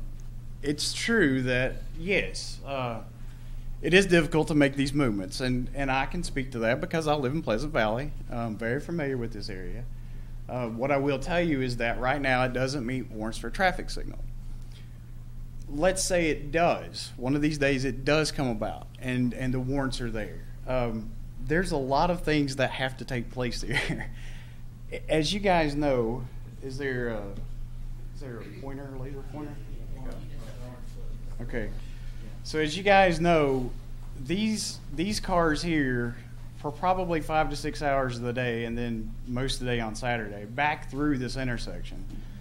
So the problem is, so even if we have a signal here, we have to make sure we flush these cars out before we give these guys the green. Then we have all the cars off the side street having nowhere, well, basically nowhere to queue, with all the ambient traffic mixing in with it. So what you have is a very difficult situation. And I mean, I know it's a magic bullet, and I know it makes their life better, but in the end of the day, they're not going to call them, and they're not going to call you, they're going to call us. And I'm out of magic wands and top hats and rabbits. You know, making things like this work is very difficult. And so, you know, I mean, we're here to serve the public. We're here to do what we're supposed, you know, to support the community. Having a signal here is going to be very difficult to operate, and I don't know that it'll ever operate well. If you're ever familiar with the development or at least the new Todd's Road, where you have the Man of War signal, and then right there about 150 feet you have the Todd's Road signal for the 2 developments on both sides. That signal was one of those that didn't meet warrants but was directed, and when Mr. Simpson talked about other means, there are some other means. We get politically directed to install signals. And so if you ever travel that's the situation that you're going to be looking at. If you've ever negotiated that area at all, this is what you're talking about. It's not impossible, but it's never going to function well. So just understand that. Understand it's not the magic bullet. You know, there's a lot of different things that have to work together here. You know, what Mr. Simpson was talking about, and when they come to see us, you know, the first thing that they did is rolled out the sheet, and we started talking about things that we could do here. You know, what kind of connections can we make? What kind of improvements could be made? And he pointed out a lot of those that we discussed. You know, making this, moving this particular entrance down across to the entrance from Lowe's. Potentially making this a ride in or ride out. But I do want you to understand, or at least a lot of the folks in the room to understand, that Connector Road is the only state route. All the rest of these routes these entrances are all city streets. So, you know, there's going to have to be a cooperative effort in order to have all these improvements take place. Jared, I have a thought for you, and okay. You know, I told you I'm going to beat on you a little bit. Sorry. That's fine. Oxford, if you do right in, right out, I think that's a great thing. I think Mrs. Angel mentioned putting a through street from Oxford to Cherry Blossom is not a good answer. I think that's a nightmare. I even think putting a street from Oxford to Blossom Park's not really a good solution. I think it's trying to put a Band-Aid on something that'll never heal. You're closing the street off to Starbucks and maybe moving it down in either to that, and I think that's not even a right answer. I think closing it off and letting that light in front of the Mexican restaurant would maybe be the only answer. If you close Starbucks off and put a light there, it's going to happen eventually. It really is. I mean, there's no, with Planet Fitness going there, and then potentially 8 other businesses, that light's got to come. Maybe not today, maybe a year from now when somebody gets killed, maybe it's me. That business right in the middle of that map's mine. I've been managing that business for 7 years. Every year traffic gets worse. People don't come to my bank there and they go all the way across town to Showalter, and it's not just 3 to 6. It's every day, just about any time of the day. It's not easy getting off Blossom Park. So it's got to happen, and like I said, maybe not today, maybe not a year from now, maybe 2 years ago, or 2 years from now. Again, once somebody gets killed, then they're that family, and they're going to come to you and go, guess what, we need that light now. And then you're going to say yes because somebody got killed. Why not do it today? And we're not going to say that. But no, that's what happens. Because that's not how it works. Light now, it does a lot of times. Lights come when too many people get hurt, and then eventually somebody gets killed. I'm sorry, that is not the case. If you can tell me one in Scott County that's been installed because too many people have been killed, then let me know. I've seen it in other communities. I probably haven't seen it here yet, but when it happens here, a couple years from now, I'll tell you, Jared, I told you so. Okay, and I'll tell you, whenever there's 100 cars per hour for 8 hours, then it'll happen. I mean, I didn't realize you lived in Pleasant Valley, so you know that corner probably just as well as most of us in this community do. It's a terror. It's got to be the worst corner I don't in use town. it. I don't use it. Why would I use that? Well, I do. I use the road a lot. So I mean, but here's the thing: everybody wants a signal, but when it doesn't function, everybody's gonna say, "Well, that didn't work either." When when I got here, but let's try it and see. What we got now sucks. We need to try something different, and we're trying to help. We got people out here trying to help solve a solution so they can build a business, and the state's saying no, we're not gonna put no light up there. To crap with what Georgetown wants. That's not the way this is supposed to work, if you ask me. Well, I'm sorry, but there are warrants, nationally publicized warrants for installing a The national public is not here. Where the people of Georgetown is here, having to deal with this daily. That's where I'm not sure what a lot of people use Connector Road instead of Cherry Blossom, Cherry Blossom. When I come from one side of town, I actually come through downtown, get on Connector Road to get to the bank there. I avoid Cherry Blossom. And again, every time, that's a busy road, not just for Toyota traffic. It's the Cherry Blossom residents. It's people who go to Walmart constantly use Connector Road. Constantly. I do have a question for you. Do you not agree, if you knew better than to approach that intersection between 3 and 6, and they do a traffic study, they're not going to find anybody at that intersection trying to turn left between 3 and 6, because the ones that do are the ones that don't know any better. Well, a traffic study is not only, when you talk about warrants for signal, when you're relating them to a developed business or potential development.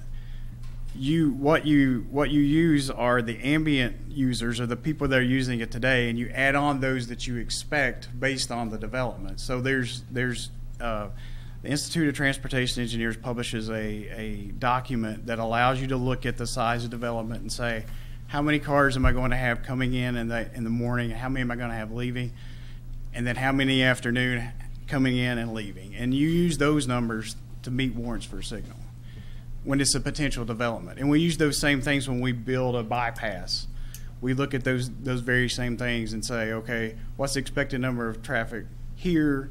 Where are they moving to and from? And then we use those traffic forecasts to generate warrants for signal. Jared, let me ask you one more question. You work in Frankfurt?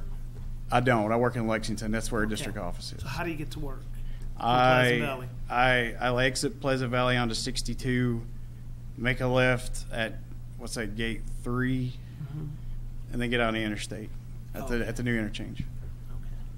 Because you mentioned you don't drive that intersection there. I was wondering why. That's the only. Yeah, there's nothing there that besides Lowe's. I mean, Coles, yeah.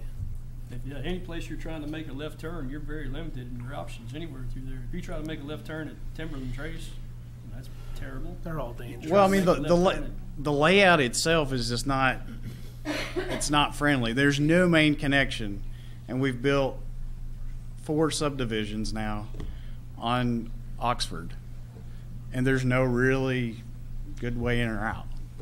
There's 4 or 5 different ways, but there's no main thoroughfare. There's no boulevard connection. Timberland, that's still a residential street.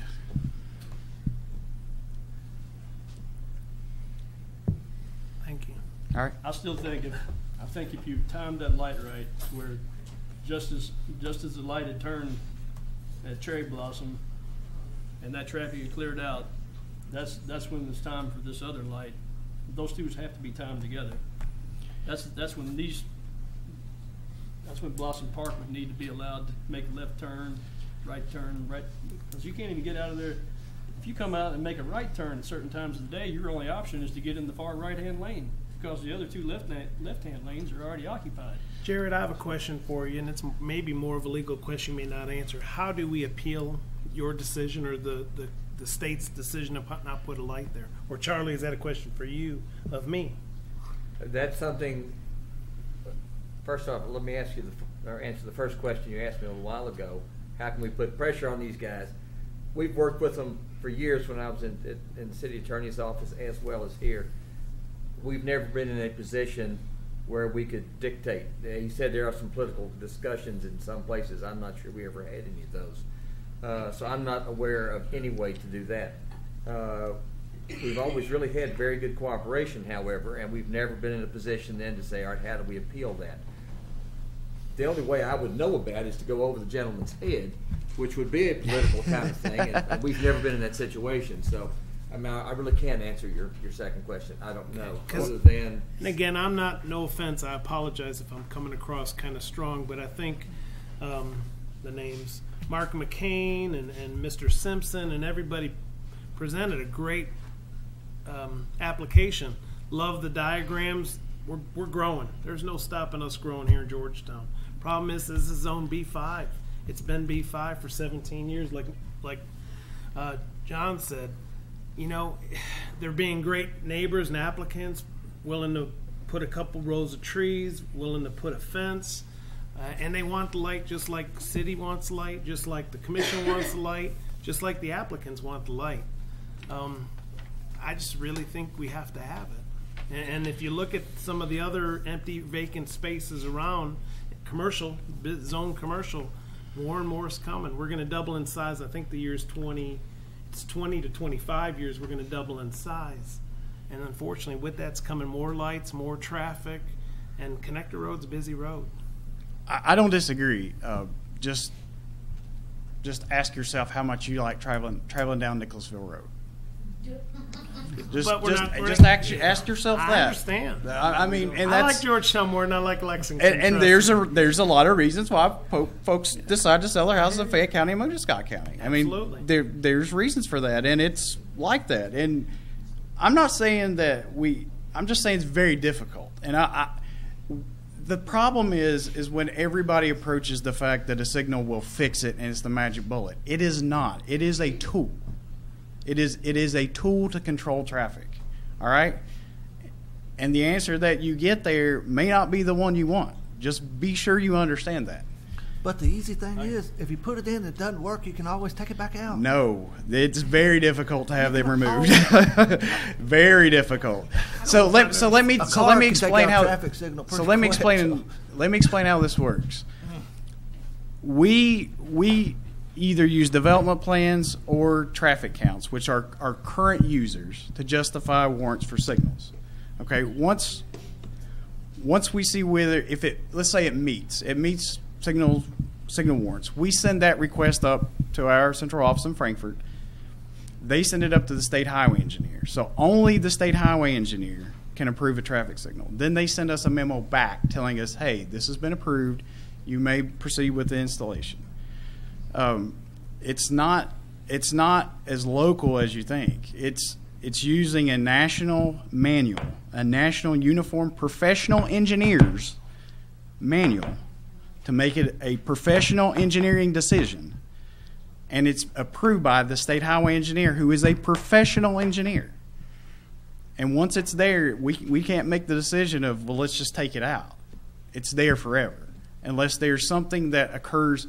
We've taken them out in the past, like we had a stockyards in Garrett County, and the stockyards, it was tore down.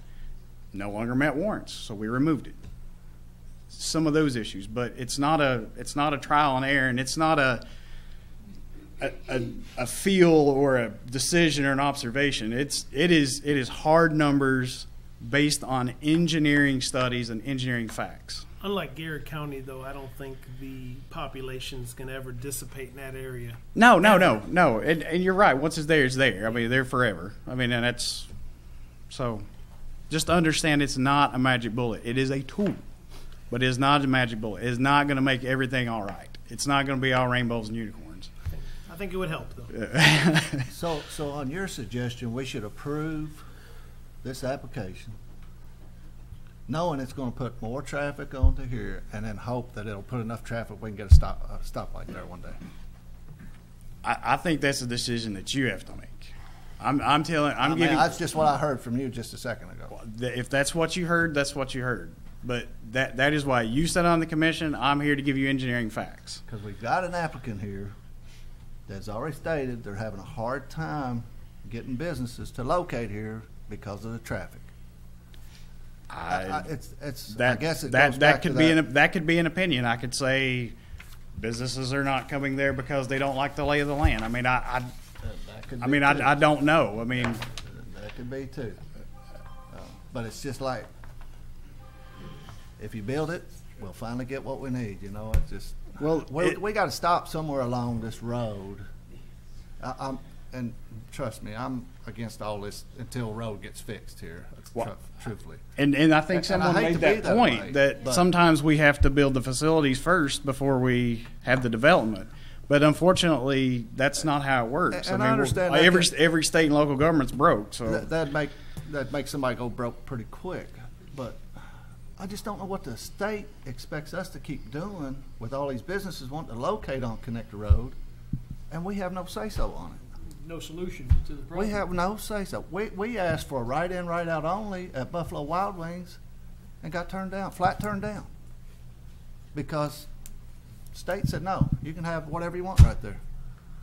I mean, where does this commission stand when it comes to trying to plan for these roads and plan for these communities? I don't get it. I'm totally with you. Sounds like we need to get together more and talk. I love that, because I got a year left on this commission, and before I leave, I want something done with this road. We have got to do something with this road. I'm on this road 10 or 20 times a day. I run an electrical business. I have to go to Lowe's constantly. I have to go to Kentucky Lighting, which is off of Cherry Blossom. I go to his bank. I bank with his bank. I mean, I'm constantly in this area, and it's such a headache. It costs me so much time because of the traffic. I don't want to say the wrong words, but we got some drivers that don't know how to drive. They shouldn't even be on that road. And all those things you're talking about, those are all counterpoints to a traffic signal. All congestion, folks that don't understand or shouldn't be driving, in your words. A traffic signal fixes none of that. That's what I want you to understand. Yes, it does control traffic, but it is not going to fix the problem. And it seems as if the problem is if we do something to connect the road. Period. Mr. Stanley, you probably don't have the numbers, and if you have them on top of your head, that's great. How many accidents roughly per year do we have off Oxford or Blossom Park? You don't have a notepad with you, but I don't. But we did pull crashes, and I think we might have provided those to Mr. Simpson when we met in our office. And the number of crashes at Blossom Park Drive was pretty minimal. It was not minimal, however, at Oxford and Cherry Blossom. I've seen several in Oxford, and I have seen several at Blossom Park. And to make a left-hand turn, if you had a light, that would at least alleviate that left-hand turn from having to worry. Because, again, when I pull out of there, I look to the left, I look to the right, and darn it, I have to look cross street at Starbucks because, as everybody said, they're lined around that building all day long, not just in the morning. So it's bad. And if you had a light, at least there, if you're not going to close that entrance off to Starbucks, which if I owned Starbucks, I wouldn't be happy about it. Put a light there and at least give me a little breathe, or Mrs. Angel there a little, instead of pushing the gas and praying that we don't get hit when you pull out of that street.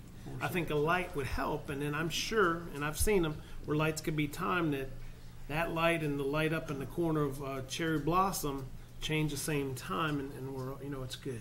Because I've seen them lined all the way back to 460, especially when Toyota is coming in, at 3:30. They're lined back, and I'm sure sometimes it's an accident, whatever.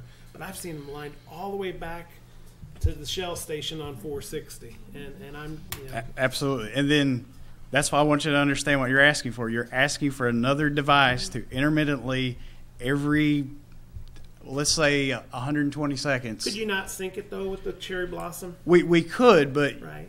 you're going to have to make another stop there. I just want you to think about that. I'm not saying that we couldn't. We could time those together. I mean, yeah, we can make that work where once you start your dump off the side street, we can stop them and pull them out of Blossom Park. It's not going to be easy, and it's going to rely on things like synced clocks, which have to be synced 24 hours a day, and somebody has to constantly check them. Or when someone calls and says, "Hey, this light's it's not doing its thing," we can check the clock. Those types of issues. But it's already congested, and you're going to have to stop again. Just think about that. Okay. For safety reasons, I need to. I don't mind stopping. I need to apologize to the commission and the folks in attendance here. I didn't mean to get a public hearing going on Connector Road here over this thing. No, and I'm very sorry for. This is part of it. This is going to be the straw that breaks the camel's back. This needs to be an ongoing conversation between us and the state. So, and if you guys want to appreciate all you said. So, and if you guys want to have us, this is my permits engineer, Andy Vent. If you guys want to have me, my traffic engineer, down anytime asking questions about stuff like this, we'll do our best. Contact. Thank you, Mr. Stanley. Definitely will. All right. Thank you. All right. Yes, sir. My question was more for the state. Oh, okay. Considering the existing conditions, I'm sorry. Yeah, state your name, please. I'm Mike Gus. I'm with Planet Fitness. Considering the existing conditions, and that all this development has had without Planet Fitness, the problem was here and still here. It's not going to go away.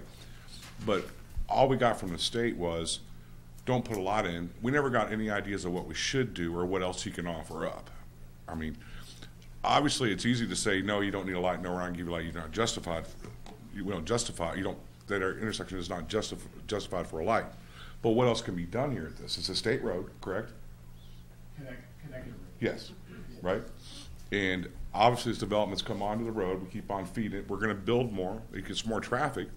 Well, if the light's not warranted, what would be done by the state then to fix the problem? Because before Planet Fitness even, our development team ever looked at the property, the problem was here.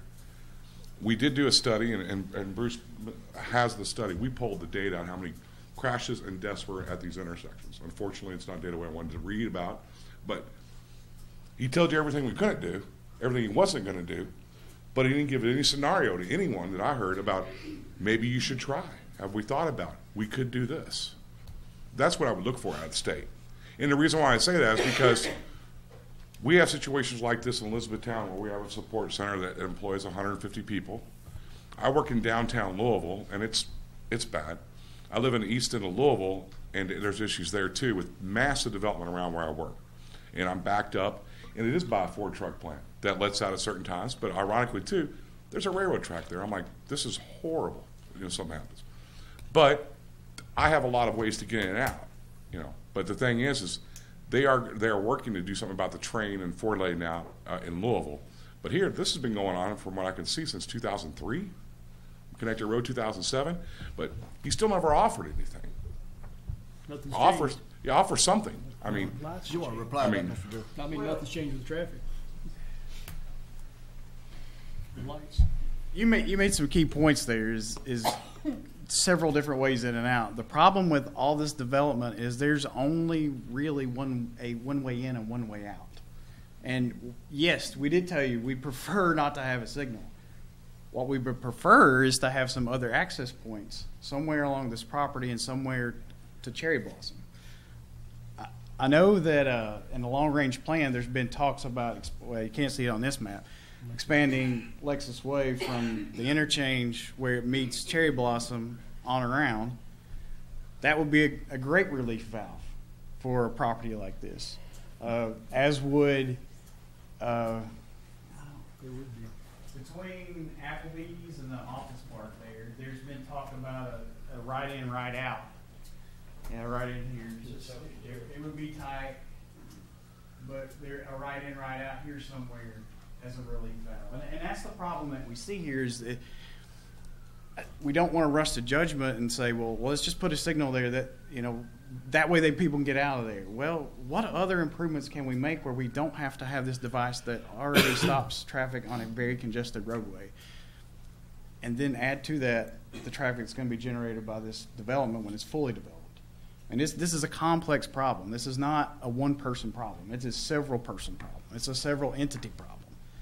There's no great solution, and it's nobody's fault. It's just, it is what it is. How long has the state been aware of the complaints about the traffic? 1 year, 5 years, 10 years? I can't say. I mean, we have 12 counties. I have people call daily about traffic. I was just curious how fast things move and don't move. I mean, I understand your point. I respect your point. State, nothing moves fast. It's been going on a while, and nothing's happened so far. So, I mean, that was my point. And that's regardless if something is developed on the side or not. It's just that turning left anywhere is a pain. It is, and connector road. If you have to come back up to the microphone, please. Well, you're right. It is. It has been a problem. And everybody's looking for solutions, but nobody has the money. Nobody has the money to install a relief valve or a new access point from Lexus Way onto Oxford. It's not in the plan because the money's not there. We haven't had a raise in gas tax since the early 80s. So the money, the revenue is not there like it was. Construction costs have done nothing but escalate, and our revenue has stayed the same. So there's problems like this everywhere in our 12 counties, and we cover several small hubs that feed not only Lexington but Danville and Montgomery County, and that people from Menifee and Powell come there for their health care. Scott County is one of those hubs. Madison County is another hub. Folks come from Estill County and Rockcastle County. We have several of these hubs, and we see this influx of traffic during the day, and we have to manage it. This is just another issue on our plate, and we just want to make sure that we make the right decision, because once it's made, it's forever. And nobody's going to ask you to fix it. Nobody's going to ask anybody in this room to fix it, but people will call us. We want to make sure we do the right thing. That's all I'm saying. Thank you. Is there any other comments over there? Yes, ma'am. I just have a couple. One of our state senators lives in Cherry Blossom. Guess where he lives?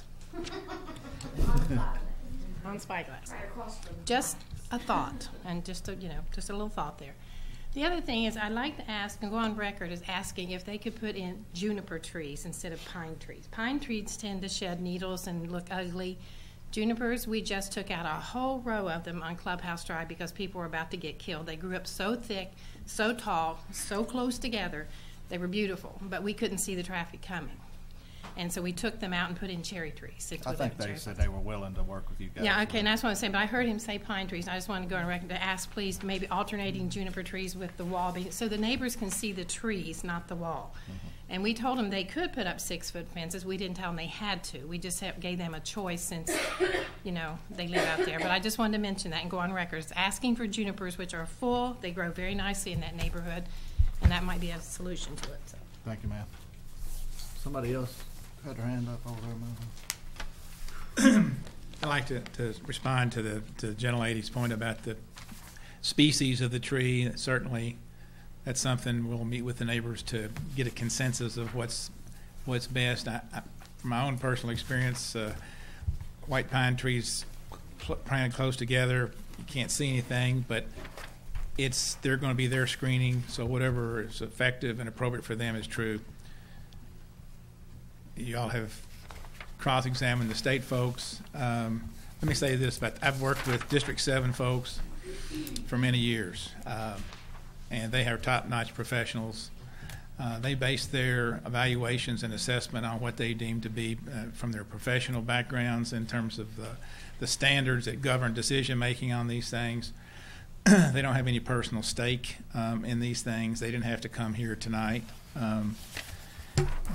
So we've worked with them, and we've always, I've never felt anything other than the highest regard for their opinion. This is a very unusual situation, and when we met with them, they acknowledged, we really don't know what the solution is.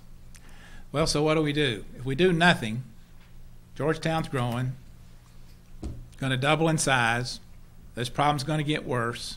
Who's going to take the leadership to fix it? What property owner, other than us, is going to have the financial incentives to do something about this? To work with the mayor, because a lot of these things have to be locally done in terms of changing access on the connector road, changing the Starbucks things, right in, right out on Oxford, those kinds of things. Who's going to be pushing that? Or are you going to be sitting here 5-10 years from now with something, if you on somewhere else in Georgetown where people are coming on connector road because there's more people in Georgetown? Okay, so you got stop and go traffic. That's the nature of density in cities that grow. But at least you make a left-hand turn out of this intersection that doesn't have a light now. You may have to wait a while, but you'll be able to make a left-hand turn. If you do a right in, right out at Oxford, you're going to improve the safety. There's only been 5 accidents in the last 3 years at the intersection of Blossom Park and Connector Road. Only 5, no injury accidents. Now, there has been more accidents up at Oxford and Connector Road, significantly more. We're here to help fix the problem. We're here to come up with solutions. We're here to work with the mayor, work with the folks at District 7, the other property owners on Connector Road, because eventually they're going to be locked out too. So we've got the high stake here. We've got $2.5 million invested already in the property. We're going to want to put a $5 million facility and spend another at least $100,000 just on the road, to say nothing of buying the land, to make it safer, better, more attractive for the people that live there. It's going to make it better than just doing nothing. Plus, we didn't contribute to all this. All this development came about after we got zoned. And now we're going to be penalized because, what? They got to do their thing. They didn't make any off-site improvements. They didn't volunteer to work with anybody. They just did it. And now it's all on us to try to solve it. That's not fair. So I think this is an opportunity for this body that has an applicant that's dedicated to working with the neighborhood and working with the community and making off-site improvements, employing our professional traffic engineer to continue to work with the District 7 to come up with the kinds of compartmental additions to improve this traffic safety, improve traffic management, because selfishly, it benefits us. It benefits us.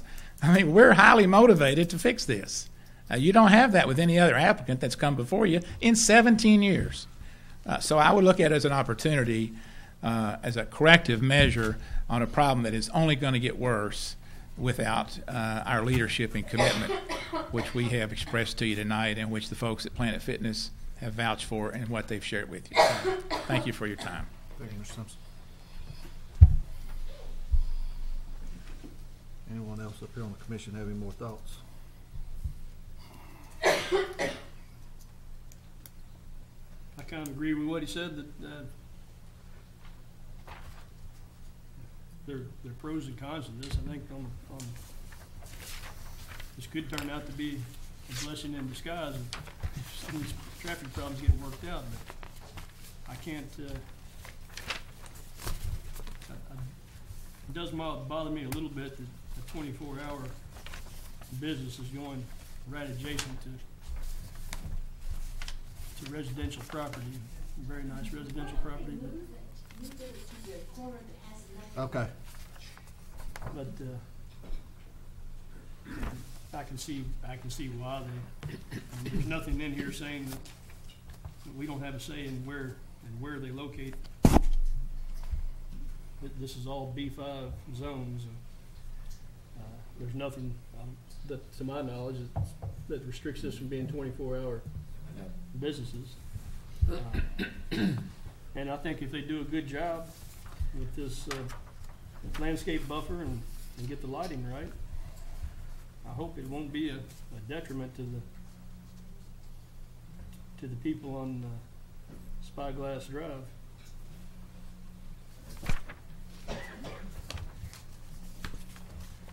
And the other thing is, this thing has been zoned for for business for 17 years, or at least 16. They've got a significant investment. They're meeting the requirements. It would probably be unfair for us to deny it.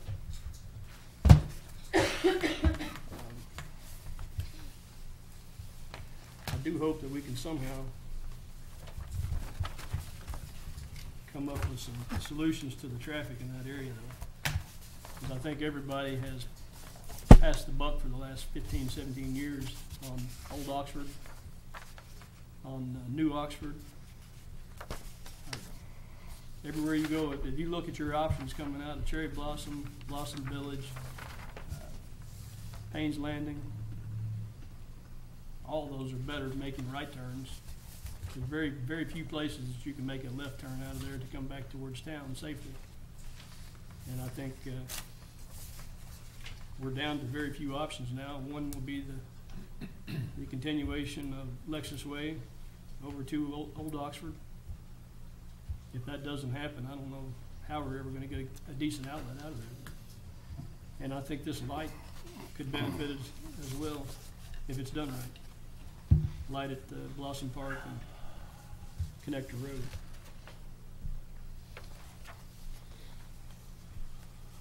Anyone else?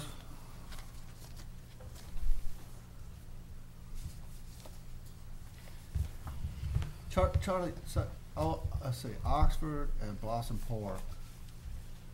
If we wanted to make those two roads right in, right out only during certain hours, do we have to go to the city to get that done? Yes. I mean, to me, that's a valuable option.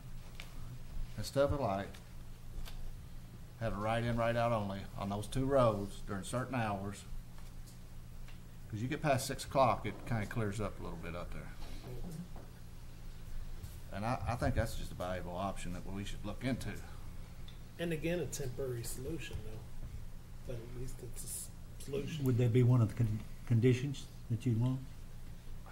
Well, it wouldn't be to the application. It would just be something we'd ask of the city. Just a suggestion. Yeah. To the city, I don't know how they would Oh, react to because it. it's Don't know city. how the neighbors would react to it. Probably a public hearing on the whole thing, I would think, wouldn't it, Charlie? The city could probably do that without a public hearing. They may want to hold such a thing to get all the input, but no, that's strictly a city decision. I just Which would be helped by a recommendation from you all. Obviously, a request to staff to deal, because they deal with city engineering and whatnot all the time anyway. That's a low-cost way of trying to do something anyway. Alleviate a little bit. I think if we did that, it's going to cut off a lot of Toyota people cutting through Cherry Blossom in the first place. Because they wouldn't be able to turn left coming back out Connector Road. So, just my opinion on that.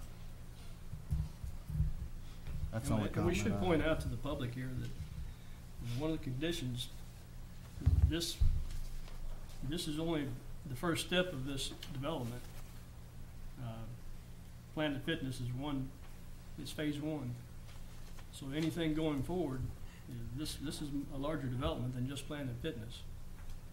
They will have to come back each time. Is that correct, Joe? That's correct, yes. Until each time we're going to have to look at, well, what's traffic now? Is anything better or is it worse?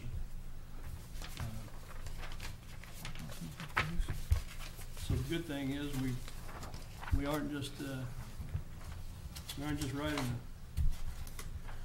ticket carte blanche to develop this whole thing. And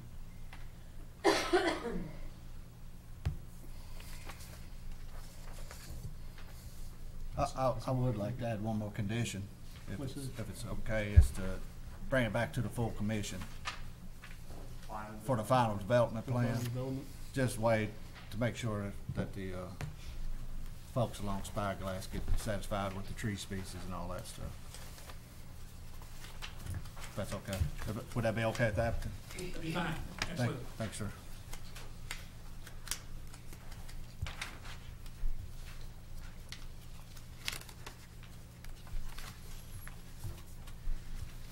If nobody else has any other comments, we need a motion.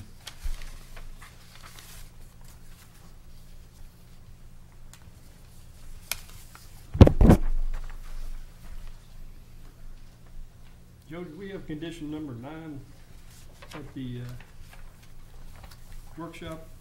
Or was that on? We added it at the workshop. That was one, that was, Yeah. I didn't write that down, what was it? Complete off-site improvements, like add the Oh, road. that was to require, yeah, that Require did 'em to state build that that road. that connection would be made between, Yeah, which they've already. that's condition number 1, isn't it? I reworded for the conditions of approval. Yeah, that's in condition number 1. That's what when I was reading it, I assumed that's what it was. that is. Road improvements required to serve the development shall be determined and bonded prior to phase 1 final development plan approval. So this new road would be part of that, right? Okay. So it's still just So there's 9 total. 9 total with the With one. bringing it back Right. to the commission, yes.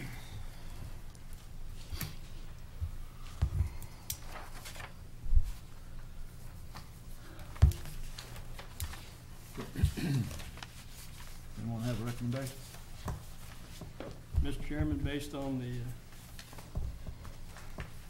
the findings that the applicant has met the requirements of planning and zoning staff, that they seem to be willing to cooperate with their neighbors there in Cherry Blossom Village, that they're willing to work on some traffic problems in the area, are volunteering to put in a new road between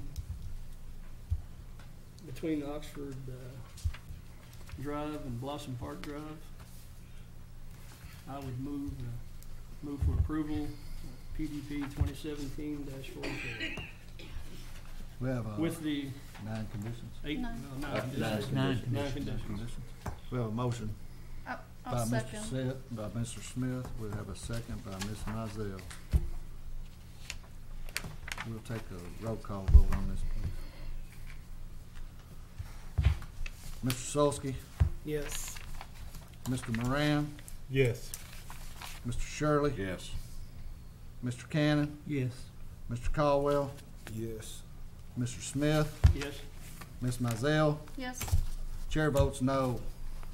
The only reason I'm saying that is because I think we need to do something with the road before. It's not the first time I voted no. I think you got a great plan. I wish you the best, but I still think we got to do something with the road before we keep allowing businesses to build out there. So that's the reason for my no vote on this application. Thank you, guys. Somebody will have to come up and sign your papers, please. Motion is approved.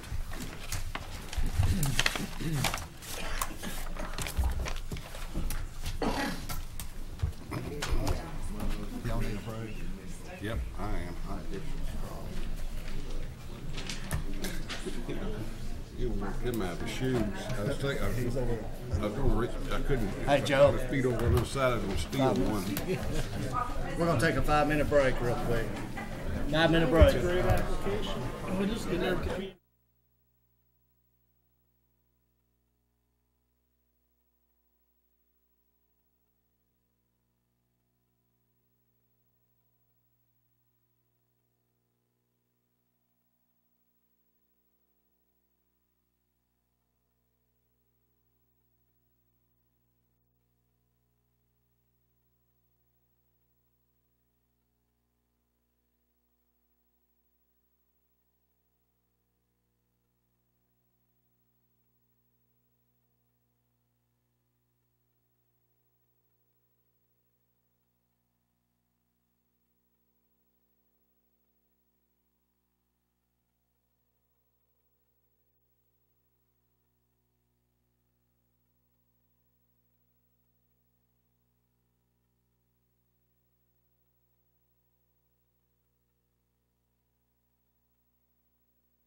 Used property.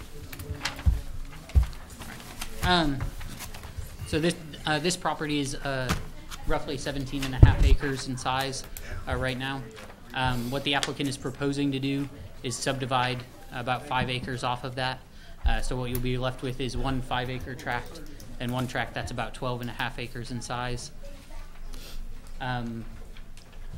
It's zoned A1 currently. It's located off of Crumbaugh Road, and if I go to this one, you can kind of see where it sits. There's a series of residential properties on the other side of Crumbaugh from it. Lemons Mill Road is just down here to the south, not too far. And this is the property in question. Going on to the plat.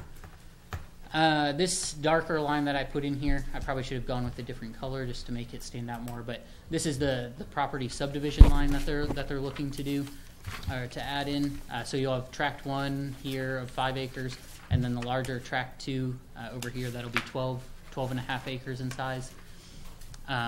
This would have been consent eligible, except that there's 2 variances that are required to our setbacks. The first being for building E here.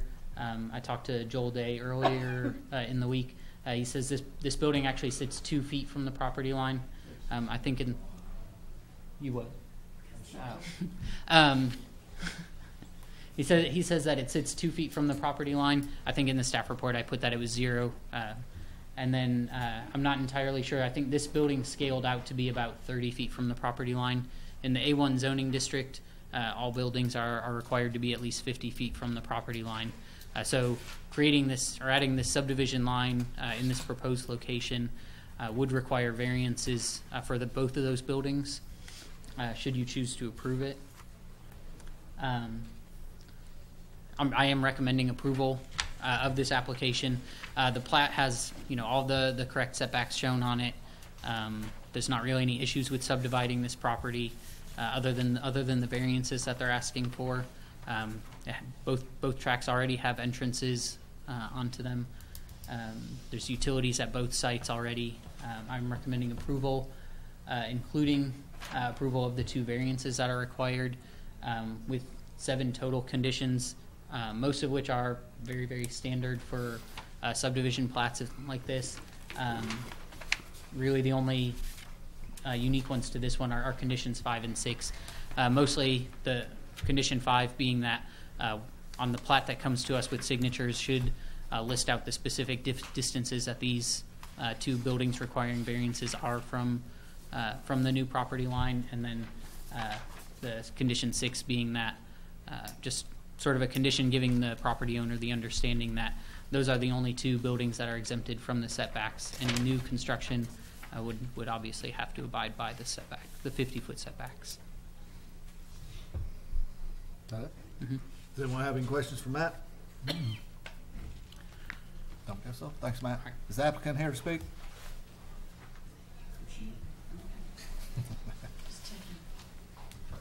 Yes, sir. I'm Sharon Muse, and I do want to clarify these small numbers with the variances are after we build 2 additions, so those don't exist today.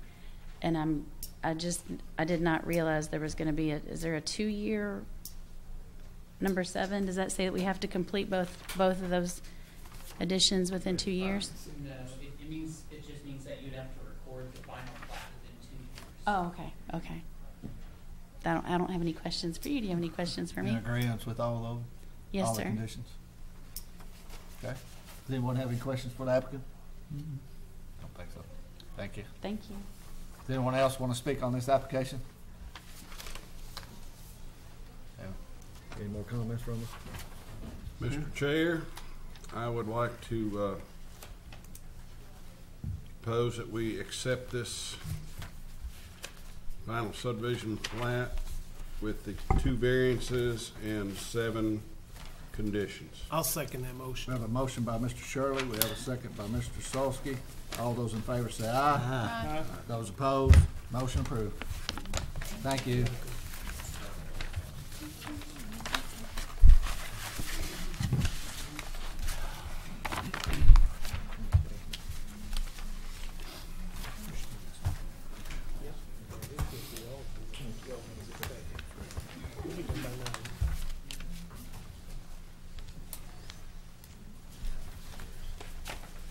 What's the next Ready. application? PSP 2017-48, Metals at Rocky Creek Farm. Yes. Okay, this is Joe, before you get started, I will have to recuse myself from this application.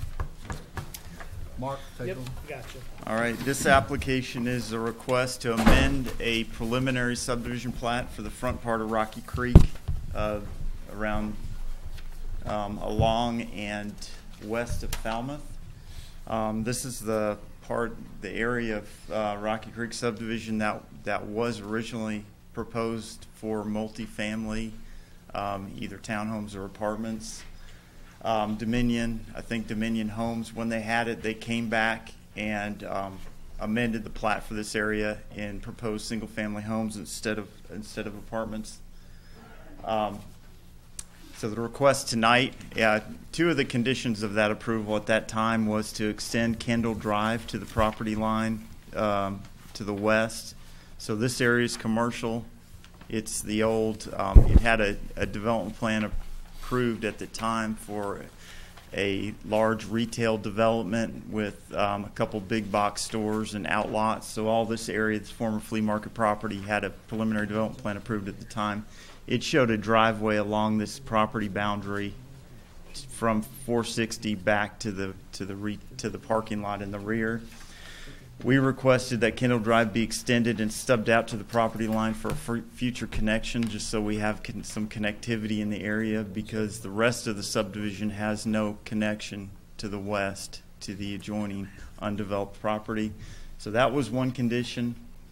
The other condition was that some land be reserved on the back of these lots.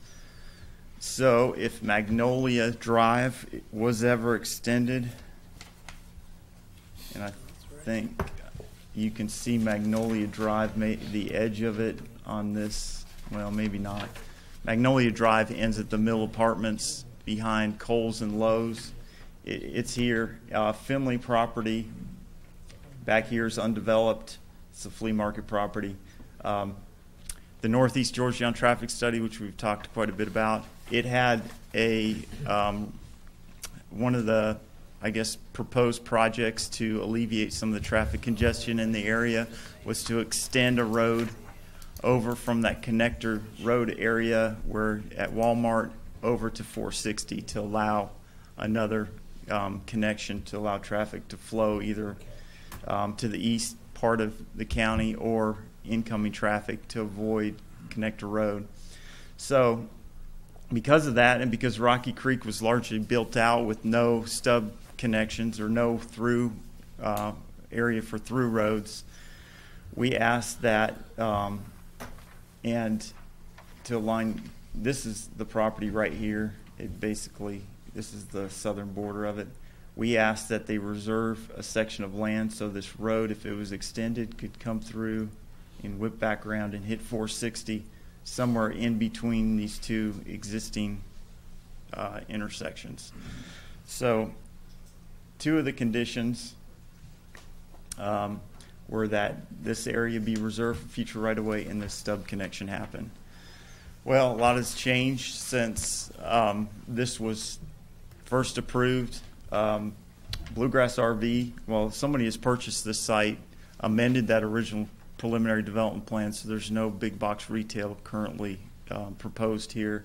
Bluegrass RV has submitted and had approved a preliminary development plan for this front part for RV sales, so no longer kind of walkable retail or retail serving the local community is now proposed there. So the applicants are asking to get rid of this right-of-way reservation and to get rid of this stub road because they don't feel there's a need for it. Additionally, we've looked at the topography out here. It's pretty steep bank. There's not a or there's no possibility of this road extending any further to the south because of development that's already in place. There's not a high likelihood that the state would approve that intersection in that location. So we don't really feel like that is feasible to extend this road through this area. So I think we're okay with eliminating this reservation and just including that area in the lots in the lot area. The only question remaining is the stub connection. There are really no other places for connectivity between this subdivision and this and Connector Road or this commercial area. It's still zoned commercial. It's zone B5, or actually it's zone B2, which allows big box and retail. So we're still a little hesitant about giving up this connection just because we don't know really how the back part's going to develop. We know how the front part's going to develop. It's going to be bluegrass RV, RV storage and sales. And that really affects the feasibility of retail on the back, but there's no guarantee that it doesn't go eventually go higher density residential or some type of retail that would serve the local neighborhood. So we haven't made a recommendation on this, a firm recommendation. We would like connectivity, but without knowing what's going to go on in the back, I'm hesitant to say they should build it now, but we've seen in the past areas of the city, if it's not built now, it doesn't get built. So the applicants, after discussing all this at workshop, have proposed and I think Steve Smith suggested a bike ped connection. So a pedestrian easement and some type of sidewalk or trail connection so that this neighborhood would still have access to the site if it goes retail or neighborhood serving commercial, but the road would not be there and this lot then could be built on. I really, I guess I'm lukewarm on that idea just because if you look at the site here, this is where the road or the pedestrian extension would be in alignment with Kendall. This is all going to be bluegrass RV right here. I think the edge of their development area is somewhere back along this tree line. I don't think a pedestrian connection to an RV sales lot is really necessary or desirable. And there's some open space in the back right here with an access easement already in place. If there is a pedestrian connection, I think it'd probably be better in the back, because if you're talking about retail or future higher density residential, it'll probably be in this area in the rear along with the Finley property, which is to the north of this. So I wouldn't suggest, I mean, I don't see the necessity for the pedestrian connection there. So I would say we either require the road connection or we don't. And maybe we require a future pedestrian connection in this backside if this goes, if there's a need for it. Maybe we can get an easement or something in the back for a trail or some type of pedestrian connection. Joe, did we not talk about on Monday making that I may use the wrong words, an unbuildable lot, a connectivity in case it goes residential, but then if it went commercial, let the developer make it a buildable lot so they could put a house and then be done, not connect at all? Because if I were in that subdivision and it became bluegrass RV, I definitely wouldn't want a walking path or a connection. But if it became another residence, then maybe I'd consider it. But so we had options. Yeah, we talked about just reserving the right of way, right, and not having it built. Because if it goes to another residential subdivision, it'd be nice to have the connectivity. But again, if it's a bluegrass RV, I sure the heck wouldn't want a bike path or a walking path. I'm not going to an RV place to walk. Wouldn't you agree with that, John? I would agree totally. So, I mean, there's no benefit of having a walking path to an RV sales place, because if you buy one, it's probably once every few years. You can go there daily or weekly like you would to a Kroger's. Yeah, so there's multiple options. One, they just reserve the right-of-way and keep it there till we see what happens. Two, they keep it and build the road connection, stub it out, and just block it off at the end. Three, they put in a pedestrian connection. And you're saying that if they don't build the road connection, then we won't be able to get it built? Well, likely at a later it won't get built. Couldn't we have them bond for it if need be? I mean, it's a small piece, but bond for that road connection if, again, a residence, if that B2 changes over to R1 or R2, we make them bond that just for, and it's a small strip, it wouldn't be much for the connectivity. That's what I'm trying to envision if they built that road, if they built that road to nowhere, what would it be good for in the meantime, sitting there with other than? That's what I'm saying, don't build it. Would it be a blighted property, or could you put it to good use? I wouldn't build it. It would be a liability. I wouldn't build it. It'd be a place for trash to be dumped and for not so good of things to be going on. Yeah, but if you leave it a vacant lot, if you put a house on it, you're never going to get a road through there if you need it in the future.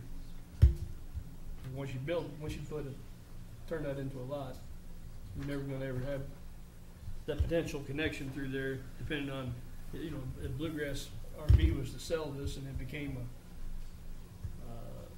a series of retail stores or something over there, that might totally change. And at that point, you might put a walkable lot if it becomes a couple shopping stores or whatever, a Myers or something like that.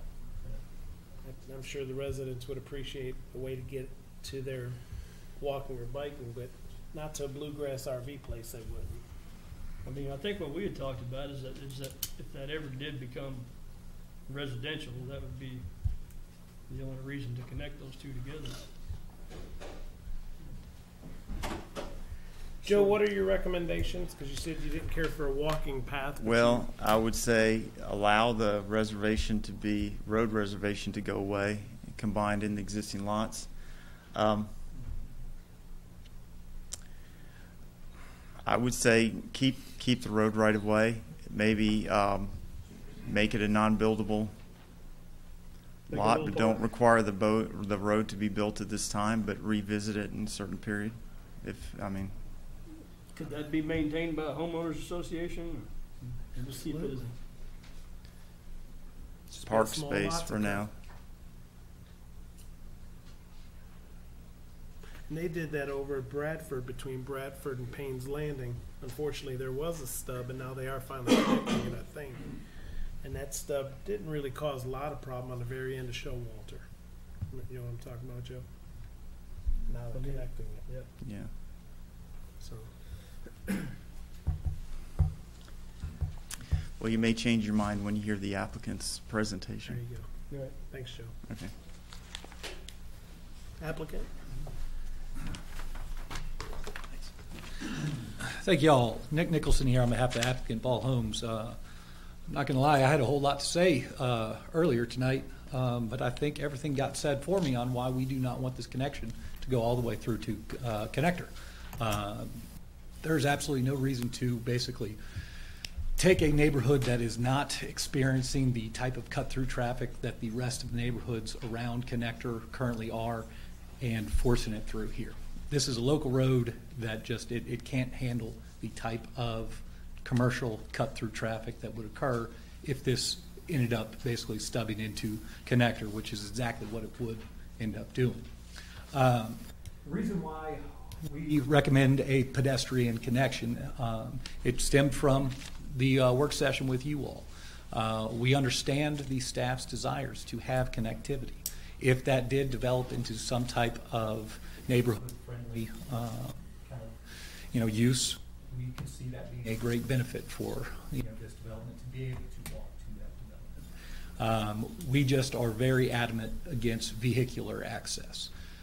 There's nothing good that can come from having that vehicular access.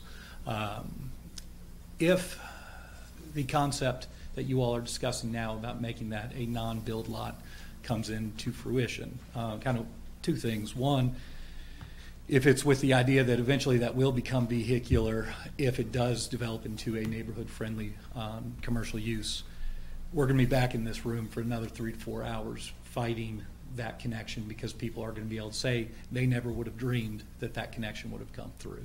Exactly what happened down in Kroger.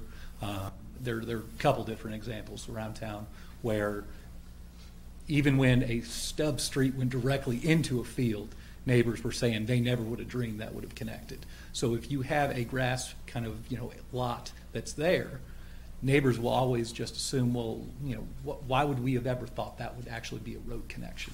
So I do have some concerns about making just a straight non-build lot with the idea that that road would eventually come through there. If it is a non-build lot, there's a whole lot of kind of timing situations that we would need to discuss, like in order to make sure that it doesn't become basically just a site for refuge and kind of unkempt. Is it a non-build for 5 years? Is it a non-build for eternity until something ever happens to that, adjacent property? If we are posting a bond, how long is that bond going to be for? These are all logistical questions that we're happy to have that conversation, but it's not as simple as simply saying, well, let's just make that a non-build and this problem goes away. We think we have put forth a solution that solves all of these problems and eliminates all of the risk. You have a pedestrian connection that encourages connectivity if that lot does develop in a more neighborhood-friendly way.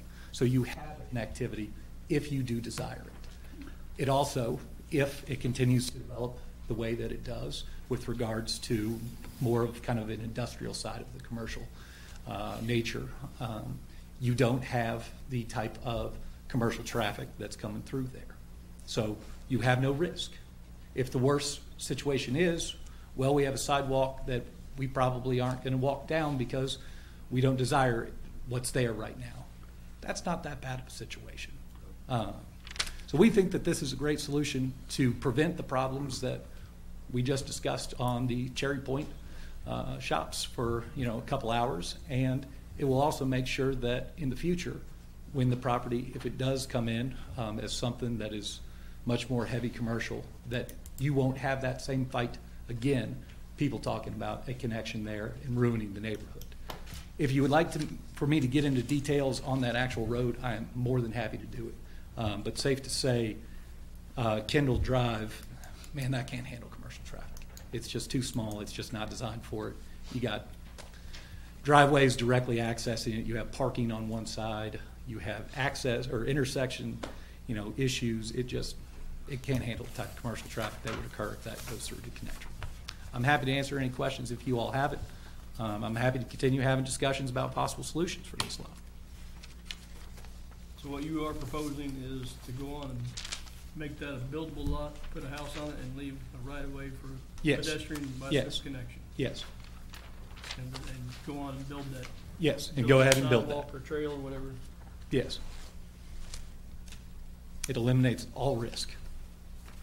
So you're unwilling or don't want a stub road? We do not want a stub road, absolutely. That is the biggest point that I do want to drive home is a stub road in this situation. Well, it's a recipe for disaster. It's going to make a problem in this neighborhood. It might not be tomorrow, but it will make a problem for this neighborhood. I'm trying to make sure that doesn't happen now, instead of 2 years from now.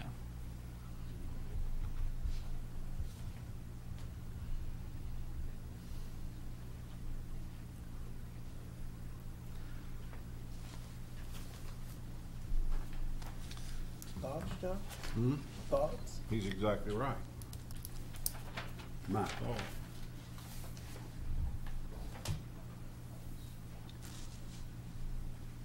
Unless they were to acquire that property somehow and wanted to add another 30 houses down through there, and you connected it together, wouldn't you?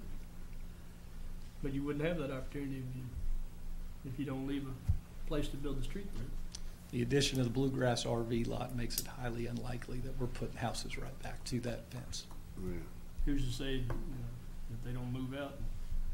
Then why even put the walking path or bike path in? They were in their last place for 50 years, so chances are they're not once you get that RV spot there. Why put a walkway or pathway in? I've seen a couple He's residents. just coming up with a what he think is a viable option to keep somewhat of connectivity. Then, Walking which connectivity. it's my firm belief that Bluegrass RV property would never ever be residential. I'm not saying it could not be B2, B5, maybe, whatever. But then at least you've got an option, if the residents wanted to, they would have a walkway through there where they could walk over to the shops, if that ever came about. But I'm in agreement too. Why do we want more of this connectivity off of Connector Road? We've discussed this for over 2 hours tonight to try to keep traffic off of it. Then these poor residents have the problem of people trying to cut through also. I agree that it would create, it has the potential to be a major problem. And then remember the High Grove property where the stub was or is, and the residents didn't know it. They've been maintaining it. And then at one point we were asking for that connectivity. They didn't want it. That's what you run into down the road. This way, it's those problems are taken care of and everybody knows what it is. And they're gonna construct it now. So, Mr. Nicholson, if Yes, sir. Bluegrass RV goes in, then would you close the connectivity altogether? Because I'll be honest, I wouldn't want to walk a path to RV. Well, place. you're saying you want connectivity, that's the best solution, so if they don't want, the sidewalk will be there, if you don't wanna walk over there, don't walk over there. What would be wrong with them walking around looking at RVs during business hours? If Bluegrass RV wants to, they can lock the gate there at closing time. At the end of the day, there's already pavement out there. As soon as this stuff goes in, that's a connection to connector. That's exactly what it is. If And I was so, Bluegrass RV, I wouldn't be opposed to opening the gate during business hours. Sure. When they close the gate. and if folks really want to get adventurous, they can walk on down to connector.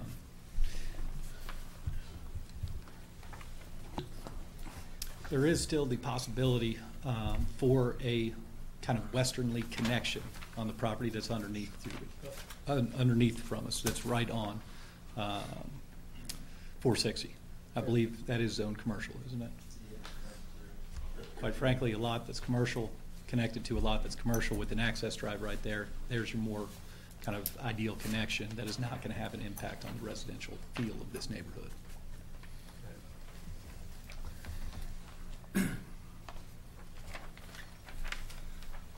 Joe, what do you think about? Well,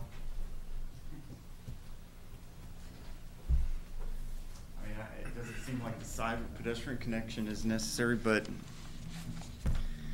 you know, if they put the easement in there and bond the sidewalk, we can just hold the bond and, you know, maybe visit in 4 years when it's ready to close out and build the sidewalk there if necessary. We'd have no objection.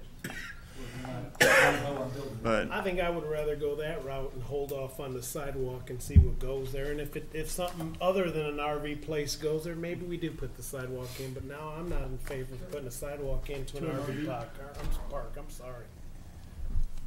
You can walk around RVs just like you're still. We're just trying to work out the connectivity possibility, so, yeah. And I see what you're saying, I John. wouldn't either. Why put more but- traffic onto Connector Road, which is what you do if you put a stub street. Could I ask a question? We're talking about if Bluegrass, but Bluegrass has their development plans all, I know they've had a number of problems, but There's also for sale sign up there, I think, on that property. That's when they're trying to RVs. No, I mean, I think the I think that's property. for the back side. I think that's for the back side of the lot. Oh, is that what it is? Okay. yeah, I mean, Bluegrass RV's existing development plan, I mean, here's the road extension. I think their development plan ends short of the stub road. So it would stub behind Bluegrass RV.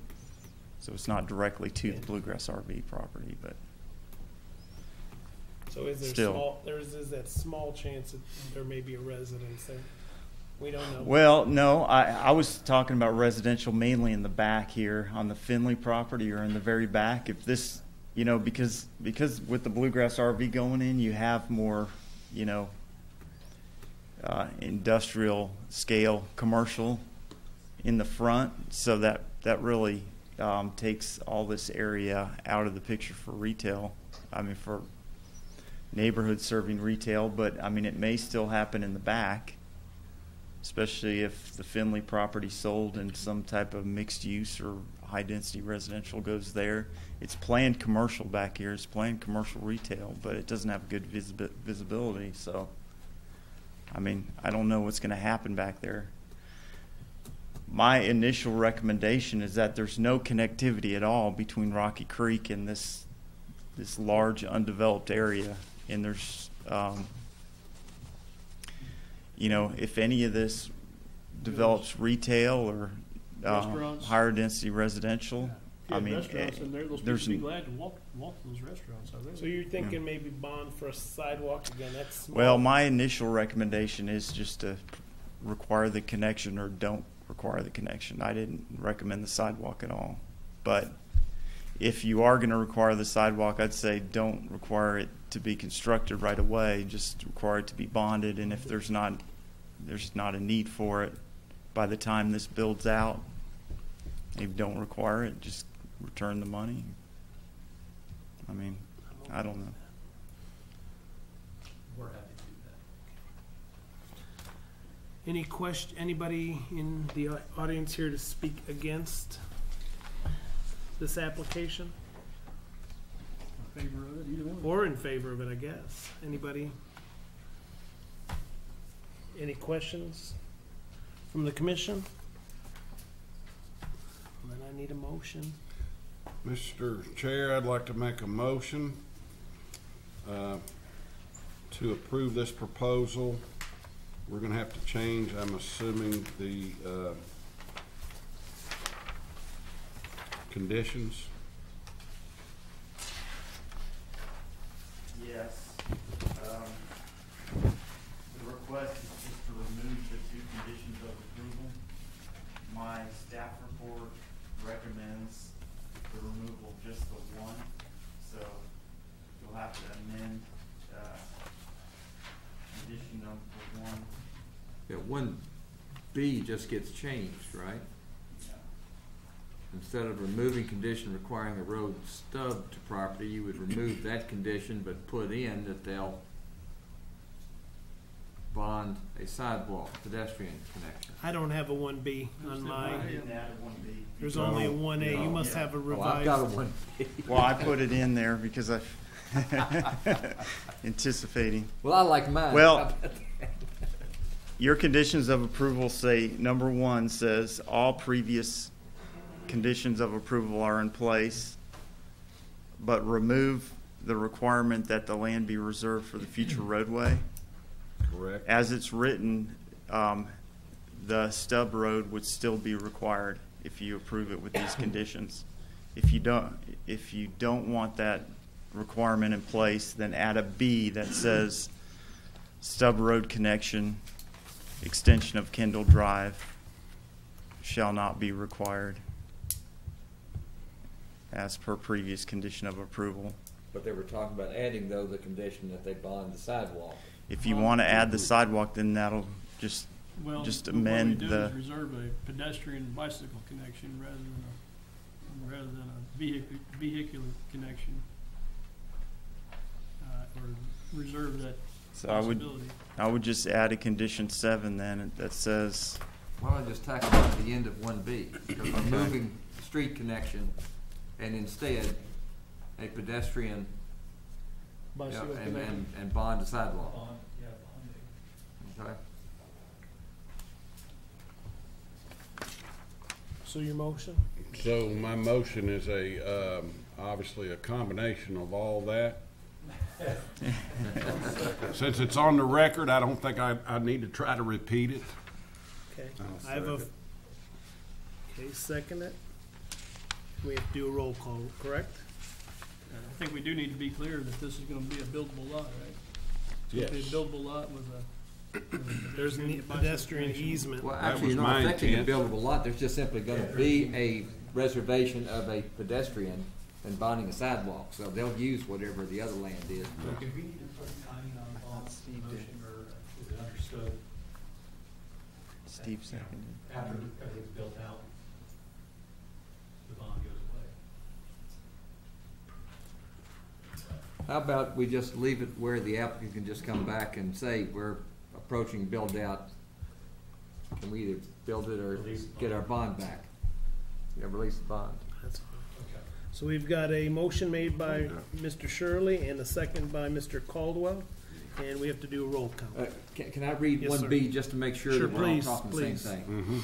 All right, 1B, remove condition requiring road stub to property to the adjoining, property to the west, and instead provide pedestrian easement or right-of-way and bond sidewalk.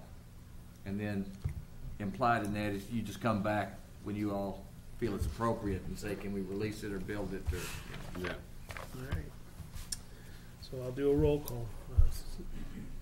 Commissioner Moran, Yes. Shirley, Yes. Mr. Cannon, Yes. Mr. Caldwell, Yes. Mr. Smith, Yes. and Mrs. Mizell. Yes. And chair votes yes as well. Pass. Thank you. Oh, no. It's signed. Mr. Jones, can he come back in?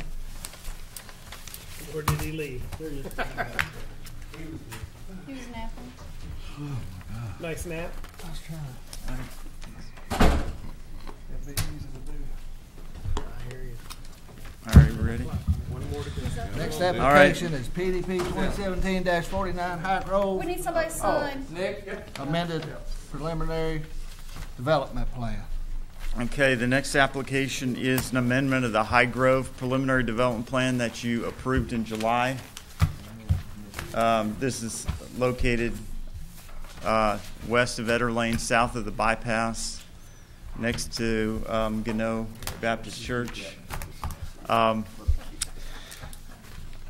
Essentially, the applicants have come back and asked to amend the development plan to add 3 additional duplex units and to move the existing duplexes that were proposed east of the main building. So this is the development plan that was approved in July.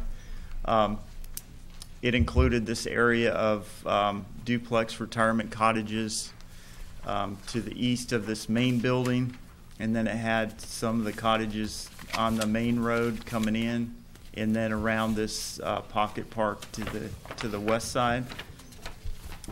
They're proposing, and they can explain why if you have questions on why, but they're proposing to get rid of that whole area of development and do the retirement cottages just in the front and along the west side now, and add 3 additional duplexes for 6 additional units. And they're going to put some of them in the front. I think originally they had eight duplexes in the front. They're going to now have 14 along the main drive coming in, and 1, 2, 3, 4, 5, 8 on the west side. Originally, I believe they had 8 on the main drive in and 12 on this side. I think development costs, when they did all their construction plans, the length of utility runs and the amount of rock they hit just made it super expensive to develop this side, so they're not going to even touch that east side now, and they're going to move everything over along the roads, the main road that they had to put in anyway, and then this area that they were planning closer to existing development in the sewer pump station. Other changes, they're going to amend this open space area and get rid of the 2. They had a little formal pocket park that the duplexes were laid out around over here, and they had one over here. They're getting rid of both of those. And they're adding, I think they had this traffic circle already. They're adding a gatehouse area in the front. Other than that, the only other change is the roads. These are all private roads.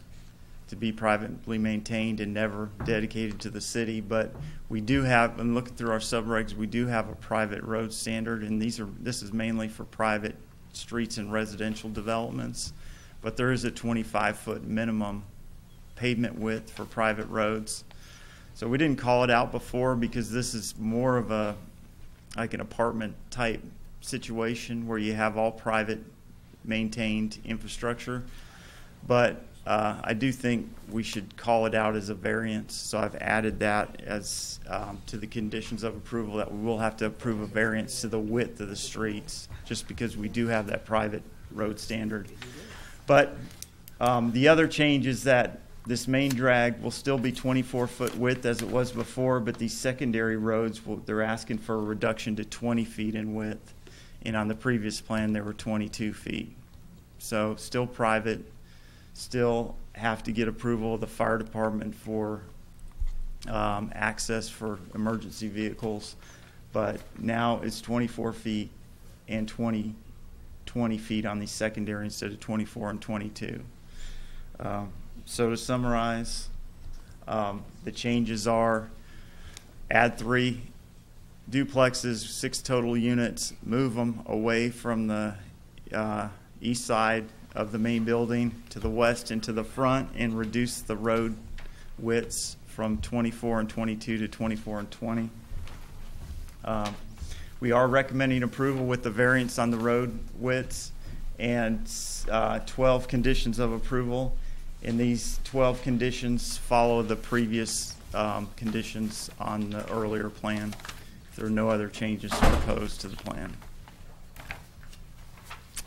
And that's all I have. I'm Do you want to have any open to questions, Joe? We don't have any questions right now, Joe. Okay. Is the applicant here to speak?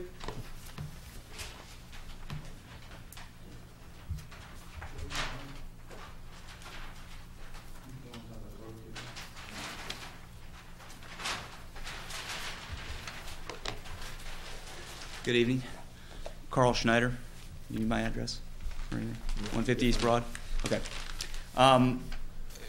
Joe is correct. We ran into quite a bit of rock on the east side of that portion of the site, and the lengths of the utility runs made the site work cost prohibitive for the development.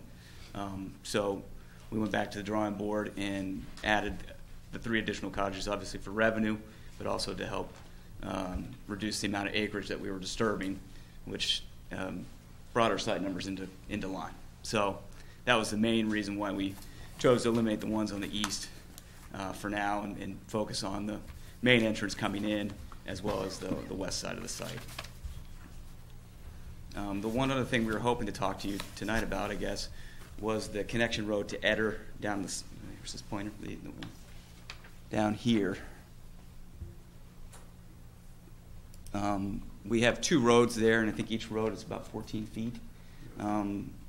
We'd like to propose just widening the current road that exists to 20 feet to match the rest of the 20-foot roads. We have Rose Siddle here from Traditions, who's our operator tonight, just in case you have any questions about traffic. But I think we've expressed in previous meetings and to staff that our communities, I think 10% of our residents typically drive, have cars. And we have 3 shifts, and how many employees would you say, Rose? 15 to 20 employees per shift, and we stagger those at different times. So our facilities draw almost 0 traffic. I mean, it's minimal as you can get for a use like ours. So it's not really, I wouldn't say, your typical residential single-family home type facility. It's really a community that has very few residents who drive, and as we mentioned, very few. We stagger our staff to keep traffic impact at a minimum. And also, I think from previous meetings with the residents to the east of us, of their community, the desire to kind of limit traffic on Eder, we'd like to keep that gate there as we've talked before and make sure that's not really a thoroughfare and a cut-through traffic way for people to come through, obviously McClellan, and find ways. I think 25 is a pretty busy road in McClellan Circle, so we want to avoid being a cut-through ourselves.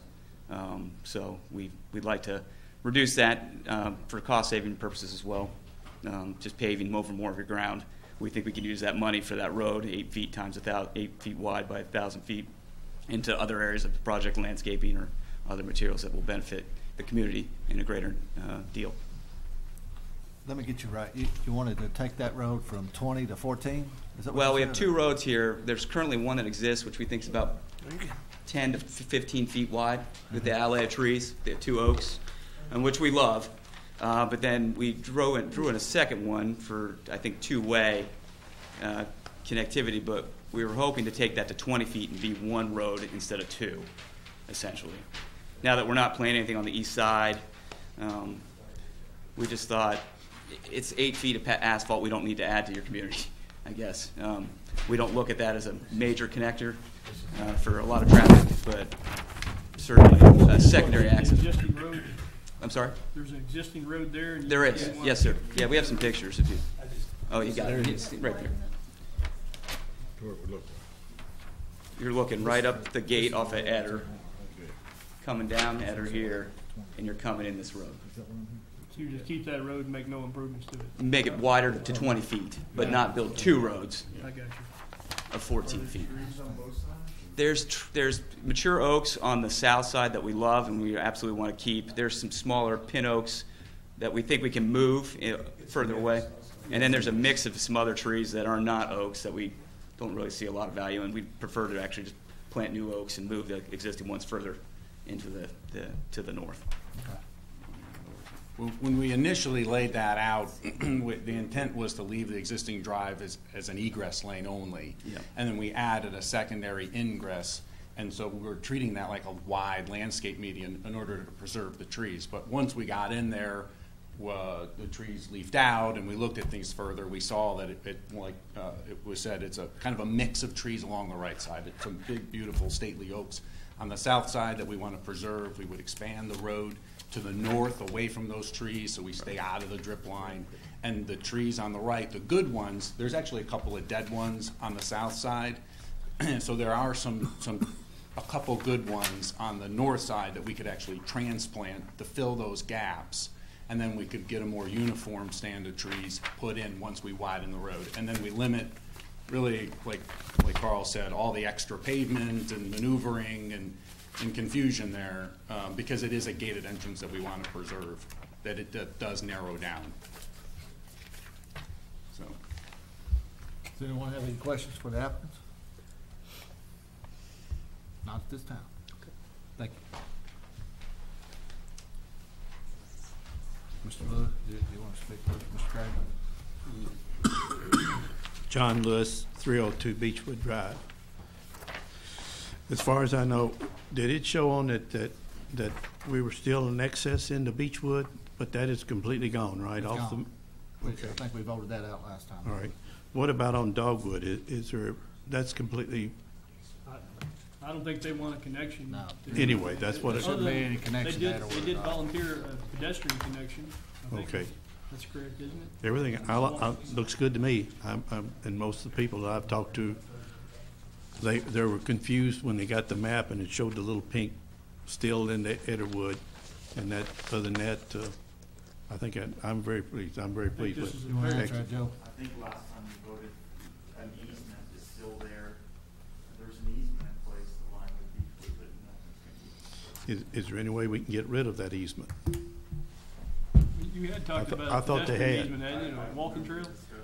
We'd like to take the easement off too and have no access there, no potential access, no ability to access. That's what they want, and that's what we would like to have. Not even a walkway? Not even a walking easement? Well, we haven't discussed that. That was, That's what, I think that's what we had talked about the last time, was a pedestrian did we talk or discuss? trail. We talked about preserving a note or something on the plan. I think what we need to do is let staff go back, check the minutes from last month, and then let staff make that decision. That wasn't last month. Don't y'all think, or, well, whatever month we heard it in, a couple months I back. could really like- see no even reason for a I mean, walkway between it. If they're in agreement, I don't know why we need it, Joe, do you? Yeah. The connection between them? We'd like to do I away know with you it. wanted a connection, you would like connectivity. We can see tonight connections cause problems. Yeah, I know. No, but Can you check to see what we said in the last meeting and then go from there? I think so. That's the only problem that I've had with, if anybody has talked to me on it in the 40-some years I've lived there, but it's never been, but when this development looks good and that they don't want us to connect in and we don't want it. Thank you. Thanks, sir.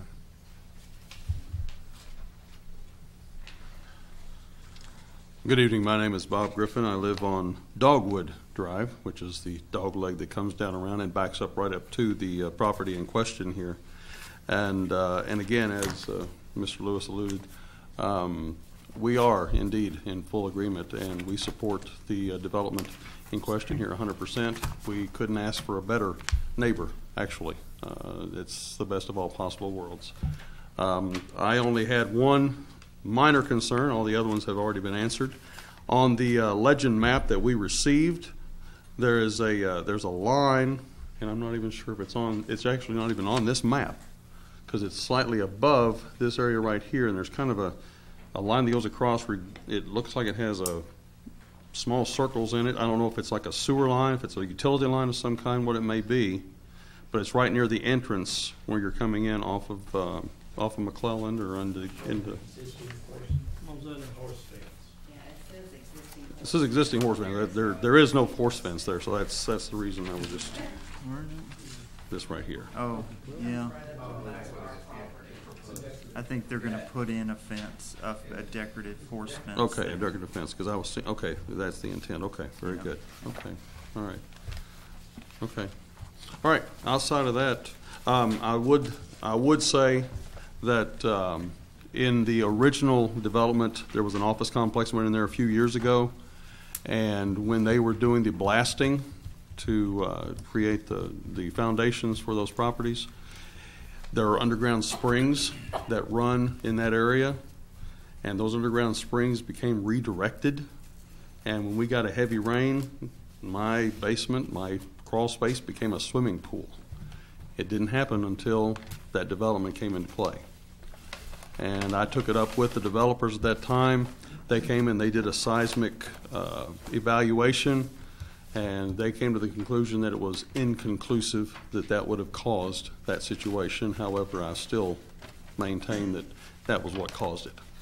And so I would just suggest and recommend that in the process, if there's going to be blasting involved with this, that they monitor it and that they give us a means to contact them if we run into issues during the process of the development. That's the only thing that I would ask at this point. You do continue to have that problem? No, we put a French drain in just a few years after that because, again, after we couldn't get any satisfaction from that, it was just that was determined that was the best way and about the only way that we were going to be able to rectify. And so, you know, we do have that in place now, but we have not had that flooding situation reoccur since the development has come in.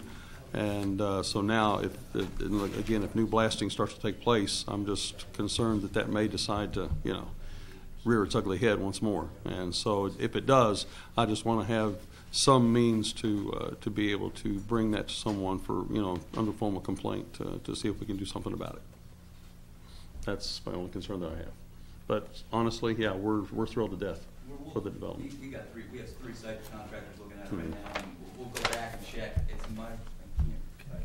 Yeah, 95% sure they're going to use. They told us they're using not blast. Not blast. Yeah. Okay. Guys, can y'all come up to the microphone and speak when you speak, please?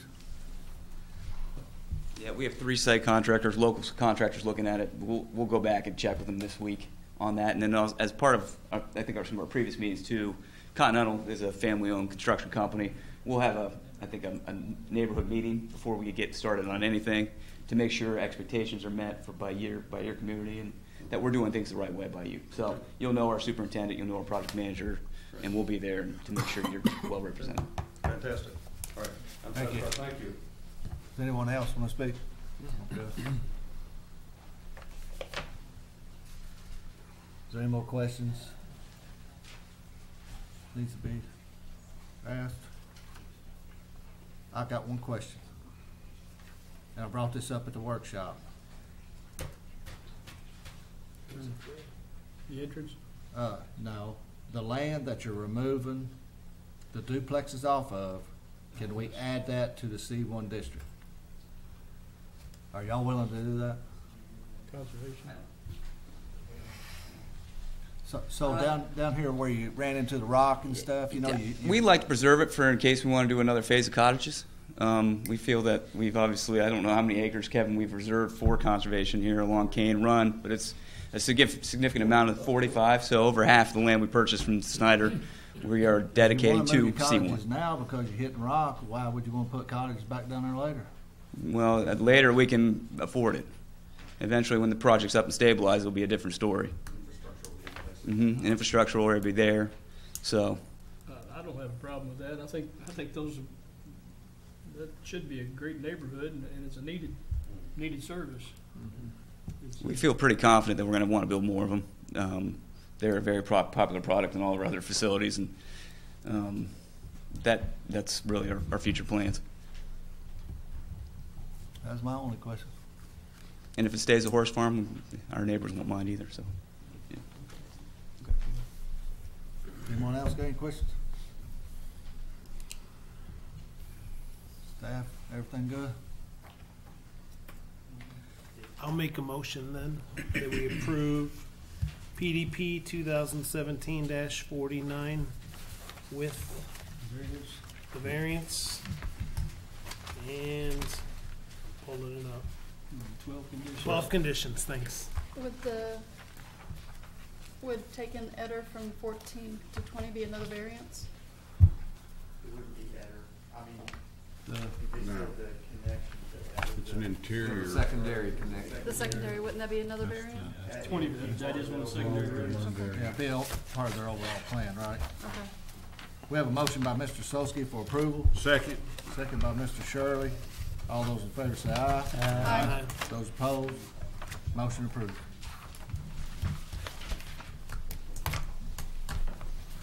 Next item of business is approval of the 2018 application deadlines. We're looking through the deadlines for next year, and I guess we'd like to get approval of the. I'll make the motion No, it to doesn't approve the apply to you, John. application deadlines. But we found a few. Whatever y'all want to do. We found a few kind of not errors, but difficulties for us in the TRC and corrections deadline. So we might need to adjust some of those. So what we'd like to do is get approval of the deadlines for the filing date, the workshop dates, and the planning commission meetings date, because we may need to adjust. We may need to do TRC on a different day because the way it lines up, we're not going to have enough time to do TRC and get the applications in and turn them around for TRC. And there's an issue on a couple months with the corrections and getting the staff reports done in time to send out. So we may need to adjust the date of the TRC meeting. But the filing deadline, the workshop dates, and the planning commission dates and the times of those, we'd like to go ahead and get approval on. If you all want to still do workshop at 4:30 on Mondays and planning commission's on second Thursdays at 6 o'clock, we'd like to go ahead and get that locked in. I'd like to do workshops at about 9 on Monday nights and move these meetings to start about 8 so it'd make it more convenient for everyone to get here. On Saturdays? You're rotating off now? He's gone. Oh, I'm sorry, Charlie. Does anybody want to make a motion on what? So we want to leave open the technical review meeting? We'll bring that back next month. We'll finalize those and bring it back next month, the TRC and the corrections deadlines. But we'd like to go ahead and firm up the filing deadline, which is always the first working day of the month, the workshop date and time, and the planning commission date, meeting work date and time. So column 1, 3, 4, and 5. You can look at those and see if those are okay. I make a motion to accept A motion by filing Ms. deadlines, Mazzell. planning commission Second. workshop, Joe's- and planning commission meeting. Joe's recommendation. Motion by Ms. Mizell. A second by Mr. Cannon. All those in favor say aye. Aye. Those Make it opposed, this week. Okay. motion approved. So the meetings will still be next year on the second Thursday at 6 o'clock. So you don't have Next to change item your is, discussion of calendar. special meeting. Yeah, we got the landfill zone change application in. And I don't think this room is going to be large enough to accommodate the crowd, so we need to set a special date. We got the high school auditorium reserved on January 25th, which is the fourth Thursday of the month at 6 o'clock. Did you verify there was but no basketball game? there's no basketball, but there is a fiscal court. That's the fiscal court night. So fiscal court's meeting that night at 7. So if we do it that night, fiscal court won't. None of the members will be able to make it out there. We got a second night, the night before, the 24th at 7. We can't do it till 7 that night because there's something in the auditorium earlier. Too late. So That's too late. You're talking about a hot topic. There's going to be a lot of people at this meeting. That's too late. Talking about a 4-hour meeting. Yeah. At least. But you gotta get people there that if they don't get off work until 5:30 or 6. So we can continue to look in that range. The Toyota Classics ends the 20th. It's the 18th through the 20th, and then there's a basketball game on the 26th, I think, at home. I'd go for the 24th. But, well, we can look for another place, the 24th, or another place on 25th fiscal court meets. So I don't know if we want to do it that I night. think that auditorium would probably hold 400 people or more. Yeah. And you don't have to set it up. The auditorium is Yeah. where we had the Board of Adjustment, and it was plenty, Yeah. plenty, I mean, it was full. It was full, but there were plenty of places for people to sit. And It the started at 5, and there was and it plenty was of full parking, too. then, and it stayed pretty much full for the 4 hours we met.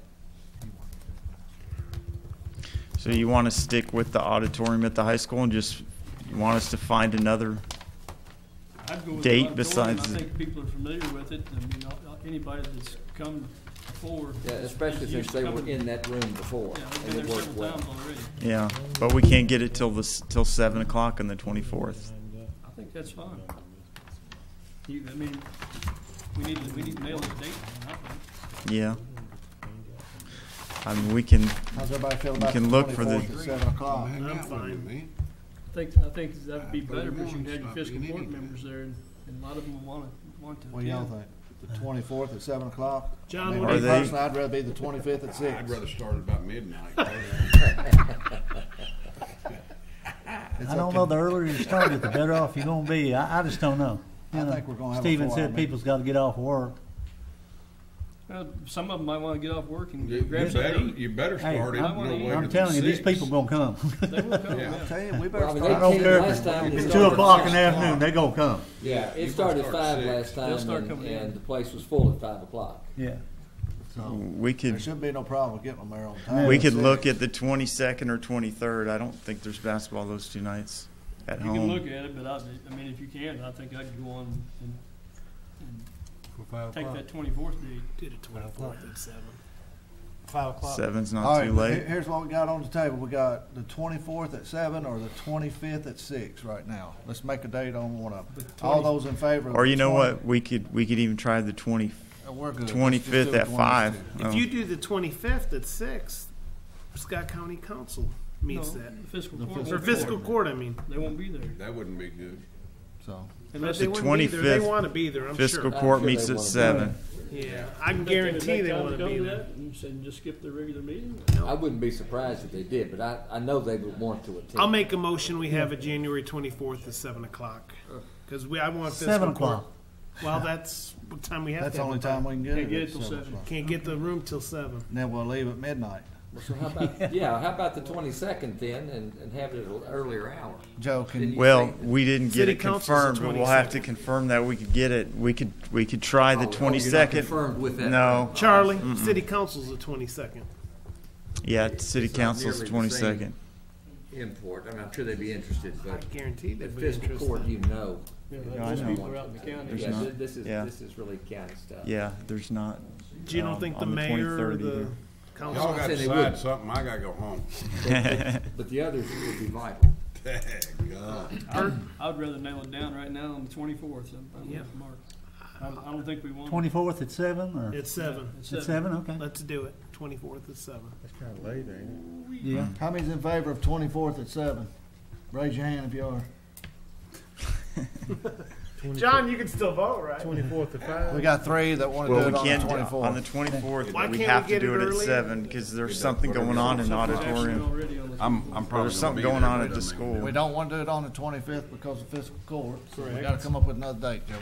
Well, I mean, I could, You can try for the 20. I could try the 22nd and 23rd. And send out We didn't. emails. Okay. For who? For basketball? Oh, it's just UK. We don't care about that. Oh, UK. Are y'all talking about UK or Scott County? We ain't talking about the Redbirds. Well, do you want us to check on the 22nd and 23rd and send an email out to everybody?